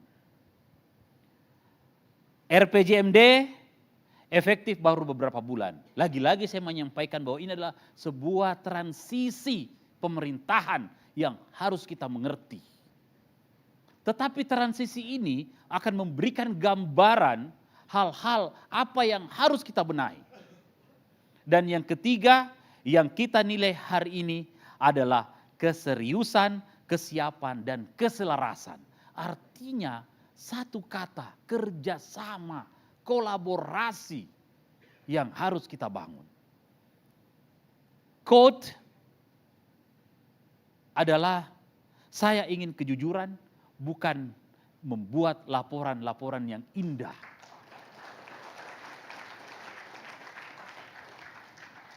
Saya butuh I will tell you the truth, the way I know the truth. Ini butuh kita. Berikutnya. Next. Muara dari semuanya adalah proses pelayanan publik. Bagaimana masyarakat, pemerintah itu bukan dokumen perencanaan, tetapi pengalaman saat mengurus layanan. Apa itu di dalamnya? Pelayanan publik ini adalah wajah utamanya pemerintah. Kenapa? Lalu seperti pemadam, lalu seperti satpol, itu punya survei yang tinggi pada saat melaksanakan tugas-tugasnya dengan baik karena langsung berhubungan dengan masyarakat. Kalau mereka tidak mampu memberikan pelayanan yang baik, saya sangat yakin inilah survei yang akan paling jelek. But mereka bisa melakukan itu dengan baik dan muncul sebagai pengakuan dari masyarakat melalui survei yang kita turunkan. Yang kedua, keberhasilan birokrasi diukur dari kemudahannya warga. Birokrasi ini bisa kelihatan dengan baik ketika warga memberikan apresiasi terhadap kemudahan dan kenyamanan pada saat melakukan interaksi dengan pemerintah. Dimanapun tingkatannya. Memang ada, mohon maaf sekali, memang ada warga pakai balesi-balesi. Memang ada. Nyata, ada. Tetapi apa iya kita harus menjawab apa yang disampaikan mereka dengan jawaban yang pakai balesi-balesi juga? Bukan. Caranya sehingga yang namanya proses untuk menjadi sumber-sumber pelayanan, wilayah-wilayah pelayanan yang ada, saya berharap ini dilakukan training khusus untuk bisa memberikan efek humanitas kepada masyarakat dalam rangka memberikan pelayanan yang maksimal. Bagaimana pelayan mau masuk dengan baik kalau yang di depan baru datang di kantor lurah, orang yang baru berkelahi dengan suaminya, baru dapat hari pertama, di bank-bank pemerintah atau bank-bank swasta yang muncul dengan kemampuan customer service yang baik, sampai hari-hari mohon maaf, datang bulan pun diatur. Karena pada saat mereka datang bulan, mereka langsung ditaruh di back office. Buat apa? Pelayanan. Direct touch pada masyarakat. Ya. Terutama di kecamatan, di kelurahan. Dan pusat-pusat pelayanan seperti puskesmas dan sekolah-sekolah yang ada. Yang ketiga, tidak boleh ada layanan yang berbelit. Ini selalu dan selalu. Kalau bisa dikasih susah, kenapa harus gampang? Ya. Tidak pasti waktunya. Datang mungkin nanti besok, kalau datang itu ada Ji. Pastikan dong. Besok datang jam 8 selesai kalau harus besok. Kalau hari ini menunggu mungkin sebentar Bu, 45 menit kita ambil surata, pulang selesai. Itu dong. Bisa diukur dengan baik. Memberikan kepastian karena orang juga ada kerjaan lainnya, bukan cuma mau urus itu. Yang ketiga, tidak jelas biayanya, ini yang paling banyak. Betul, lain-lain harganya dengan tingkatannya. Dia masuk lewat cleaning service, ya gak bawalah. Naik sedikit, kepala seksi, ya lain lagi. Ini tidak boleh lagi terjadi, please. Artinya, jika warga masih bingung dan masih lelah mengurus layanan, berarti kita belum berhasil melayani mereka. Ini goals-nya. Berikutnya. Tadi pelayanan, sekarang kita bicara birokrasi. Masuk ke dalam halaman birokrasi, saya menginginkan birokrasi Makassar harus menjadi bagian dari solusi, bukan bagian dari masalah. Artinya ASN bukan hanya pelaksana prosedur. Kepala-kepala OPD bukan sekedar administrator anggaran yang selama ini selalu dijalankan. Mungkin tidak semua. Dan saya yakin di nomor 2 ini bukan ada di pemerintah Kota Makassar, bukan. Mudah-mudahan bukan. Dan yang ketiga, yang kita butuhkan adalah kecepatan keputusan yang bertanggung jawab tentu. Keberanian mengambil tanggung jawab itu melalui kajian, dasar pengambilan keputusan. Jangan cepat tapi tidak tepat, salah juga. Dan ini yang paling sering terjadi. Kalau ini benar-benar saya rasa. 10 bulan saya rasa betul-betul ini. Kerja lintas OPD, ini egonya sektoral. Menunggu, dia yang punya Pak, bagiannya dia. Oke, kita jalan pelan-pelan. Bagaimana caranya? Panggil, duduk sama-sama. Ini bagiannya, porsinya, selesaikan. Oke, selesai. Clear. Nah, sehingga ini yang menjadi quote saya kepada teman-teman OPD. Saya tidak ingin OPD yang pintar menjelaskan kendala, baru ketemu mengelumi. Selalu begitu. Baru ketemu, Pak, sekali. Terus saya harus bilang wow gitu. Enggak juga. Kita butuh OPD yang mampu menyelesaikan masalahnya. Datang, kemarin ada begini Pak, kemarin ada begini Bu Alia, kemarin ada ini. Tapi saya sudah kasih ketemu, alhamdulillah selesai Mi. Enaknya hati kalau dengar begitu. Kalau datang, ada begini Pak, jadi bagaimana Mi ini Pak? Terus bagaimana? Nah, ini yang kita akan coba urai. Berikutnya. Budaya kerja dan cara berpikir sedikit harus di-resetting. Ya. Mulai tahun 2026 ini kita harus berubah dari bekerja rutinitas menjadi kerja yang berdampak. Itu tadi yang disampaikan sama Pak Idris. Impactful government. Bergeser dari good governance. Tinggal dibagi seperti yang saya tampilkan di atas. Kita bagi aja jadi 2. Mana yang kita tinggalkan, mana yang kita pakai. Yang kita tinggalkan pola kerja sendiri-sendiri. Ego sektoral ke laut deh. Menunggu instruksi, ini yang saya bilang. Bapak Ibu yang ditempatkan, baik di kepala SKPD, di wilayah, bukan orang yang menunggu perintah titah. Pak Camat, kau harus begini. No. Bu Kadis, kau harus begini. Kalau begitu semua orang bisa. Nah susah itu sampai ke eselon 2 Bu. Susah itu jadi camat. Tergantung kita dekat atau tidak.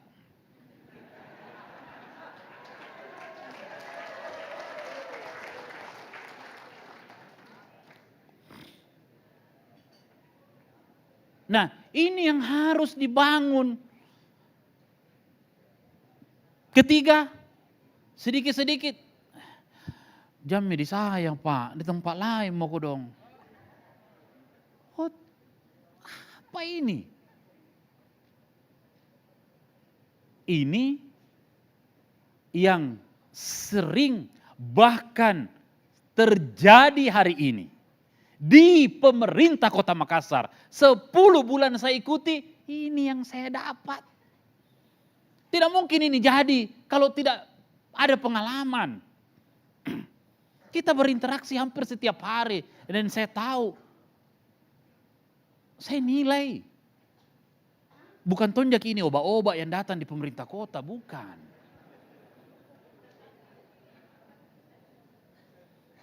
kami datang berbekal beberapa pengalaman, berusaha untuk belajar, menyelam ke dalam dunia birokrasi, mencari referensi-referensi yang terbaik. Supaya apa? Cita-cita harapan kita bisa tumbuh secara bersama-sama.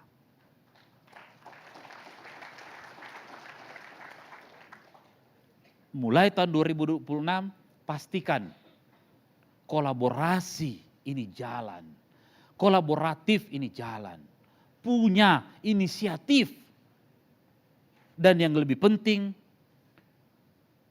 punya data. Pemikirannya berbasis data dan hasil. Tinggalkanlah persoalan-persoalan itu. Ini banyak sekali harus kita bangun.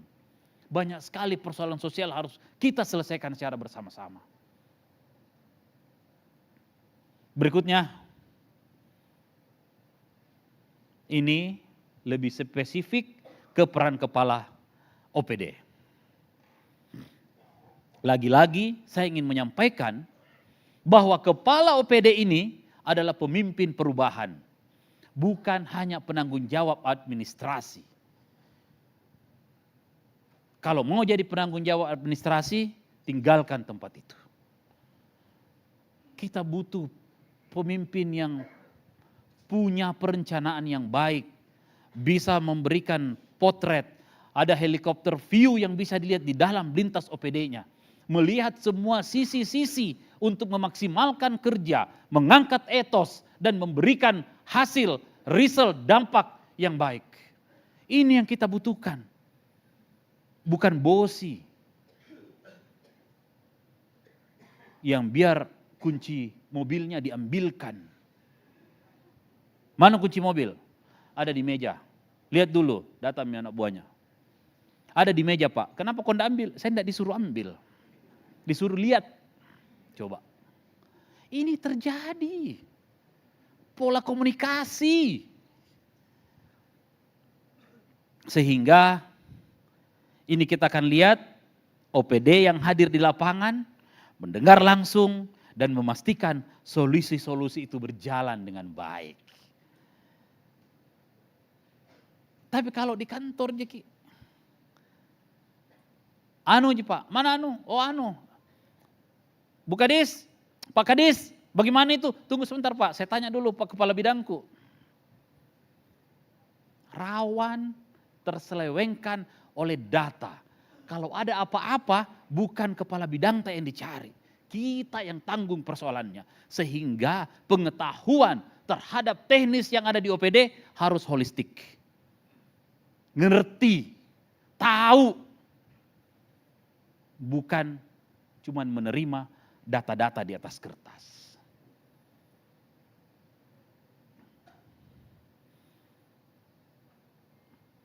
Ujungnya adalah pelayanan publik. Prosesnya adalah seluruh jajaran bisa bekerja dengan baik. Awalnya, depannya, frontnya, visi pimpinan, visi ini harus dipahami secara utuh. Baru punya flow untuk bekerja. Next. Dan ini merupakan arah kita di tahun 2026. Kita harus punya navigasi yang baik.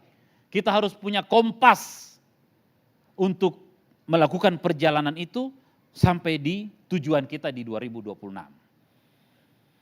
Yang paling pertama adalah program harus selaras RPJMD. Ini basic point yang selalu saya sampaikan.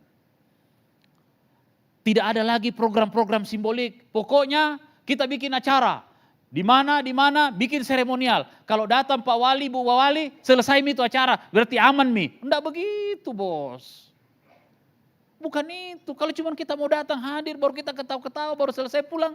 Enggak begitu. Tapi masa tong, iya kita tong sudah bikin acara. Kami lagi datang ini diundang saya, Ibu Wali datang lagi gamusu, mau marah-marah lagi di situ.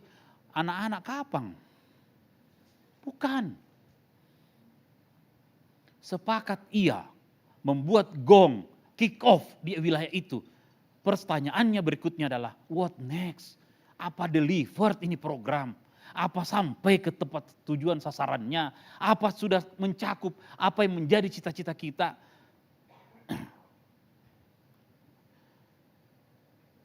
Yang ketiga, ini selalu saya ingin sampaikan, turun ke tengah masyarakat. Benar nah ini yang sosial sudah lakukan, dinas sosial sudah melakukan, tanya masyarakat, iya Pak, enggak ada metode manusia silver, good, bagus. KB, bagaimana merespon stunting, turun kah? Turun Pak. Bagaimana masyarakat? Tanya, sampai ke sana. Kesra bagaimana? Bagaimana forum lintas beragama dan sebagainya. Ini kan tidak susah. Jangan memposisikan kita, diri kita itu menjadi sesuatu yang lebih daripada orang lain. Karena kalau kita ada di atas agak susah kita melihat kiri kanan karena angin. Tapi kalau kita mensejajarkan diri kita, kita tahu siapa yang sakit, siapa yang bersin, siapa yang baju merah, siapa yang baju putih. Ini yang harus kita lakukan. Melihat point of view dari masyarakat terhadap respon, apa iya ini sudah sampai turun ke bawah. Kalau belum, bikin terus. Jangan lalu kita bertanya kepada masyarakat, bagaimana masalah pertanahan? Ada deh jelek sekali itu masalah pertanahan. Lalu kita marah duluan, bukan itu. Benahi, pelan-pelan, pelan-pelan. Nah, ini yang saya mau kita bawa ke depan. Sehingga kesimpulannya tahun 2026 adalah tahun pembuktian untuk kita semua. Next. Saya pikir ini tidak terlalu signifikan lagi. Saya pikir ini menjadi summary dari apa yang sudah saya sampaikan di awal. Next. Untuk merealisasikan ini, tahun 2026 ini menjadi pembuktian untuk kita semua, sehingga saya menginginkan apa yang kita lakukan, Makassar ini tidak dibangun oleh satu orang, tetapi oleh kerja bersama yang konsisten dan bertanggung jawab. Dan the last quote untuk kita semua, mari kita jadikan 2026 sebagai tahun di mana pelayanan publik makin mudah, birokrasi makin berdampak, dan kepercayaan masyarakat semakin kuat. Kalau ini bisa kita jalankan, mohon maaf, tidak ada mikah lagi di dunia. Tapi ini tidak bisa kalau cuma di mulut, tidak cukup. Hands on. Turun. Tugas saya dengan Ibu Alia menjadi penggerak untuk ini. Kita bekerja. Mulai tahun depan KPI bulanan akan jalan. Apa yang kurang? Saya akan membuat Presiden Office untuk merangkum semua data, mendistribusi persoalan-persoalan yang ada, memastikan program-program prioritas terdeliver dengan baik kepada SKPD, dan yang lebih penting lagi untuk memastikan semua sampai di tengah-tengah masyarakat dan masyarakat merasakan dampak dan memberikan penilaian baik terhadap apa yang kita lakukan. Barangkali ini terakhir, next. Barangkali ini yang bisa saya sampaikan kepada semuanya. Terima kasih atas segala perhatian. Kalau ada jarum yang patah, jangan simpan di dalam laci. Kalau ada kata yang salah, jangan disimpan dalam hati. Sekian, wabillahi taufik wal hidayah. Wassalamualaikum warahmatullahi wabarakatuh. Terima kasih Bapak Wali Kota Makassar, Bapak Munafri Arifudin. Semoga semangat yang diberikan oleh Pak Munafri pada pagi hari ini bisa menular kepada kita semua. Dan sebelumnya juga saya ingin mengucapkan terima kasih kepada narasumber lainnya yang telah hadir pada sesi kali ini, di mana kita semua telah mendengarkan pemaparan terkait dengan refleksi Kota Makassar tahun 2025. Semoga dengan adanya refleksi ini pemerintah Kota Makassar dapat menjaga arah pembangunan tetap tepat, kuat, dan responsif demi Makassar yang lebih baik dan inklusif. Saya juga ingin memberikan pantun, saya tidak mau kalah dari Pak Kaban dan Pak Wali. Jalan-jalan ke Pasar Daya, jangan lupa beli pepaya. Bersama Bapak Munafri dan Ibu Alia, Makassar pasti berjaya. Terima kasih atas perhatian Bapak dan Ibu hadirin sekalian. Mohon maaf apabila ada kekurangan. Saya kembalikan kepada MC. Wassalamualaikum warahmatullahi wabarakatuh. Waalaikumsalam warahmatullahi wabarakatuh. Sekali lagi boleh tepuk tangan untuk kita semua pada siang hari ini. Alhamdulillah kita sampai di penghujung acara. Bapak Ibu tentunya 10 bulan telah kita lalui bersama di bawah kepemimpinan pasangan mulia, 10 bulan yang bukan sekedar hitungan waktu, tetapi rangkaian ikhtiar, kerja nyata dan komitmen untuk menghadirkan perubahan yang bermakna bagi Kota Makassar. Capaian yang telah diraih tentu patut disyukuri. Sementara tantangan yang masih ada menjadi pengingat bahwa perjalanan ini belum selesai. Baik, demikianlah seluruh rangkaian kegiatan refleksi hari ini diharapkan menjadi pijakan kebijakan yang berdampak nyata serta berkelanjutan bagi masyarakat Kota Makassar, sekaligus menegaskan komitmen bersama dalam mewujudkan visi Kota Makassar yang unggul, inklusif, aman, dan berkelanjutan sebagai pijakan utama dalam perencanaan pembangunan tahun 2026. Atas nama panitia pelaksana kami mengucapkan terima kasih atas kehadiran dan partisipasi seluruh pihak. Saya Asif Rifik Misman. Dan saya Dani Pratiwi Amir pamit undur diri. Wassalamualaikum warahmatullahi wabarakatuh.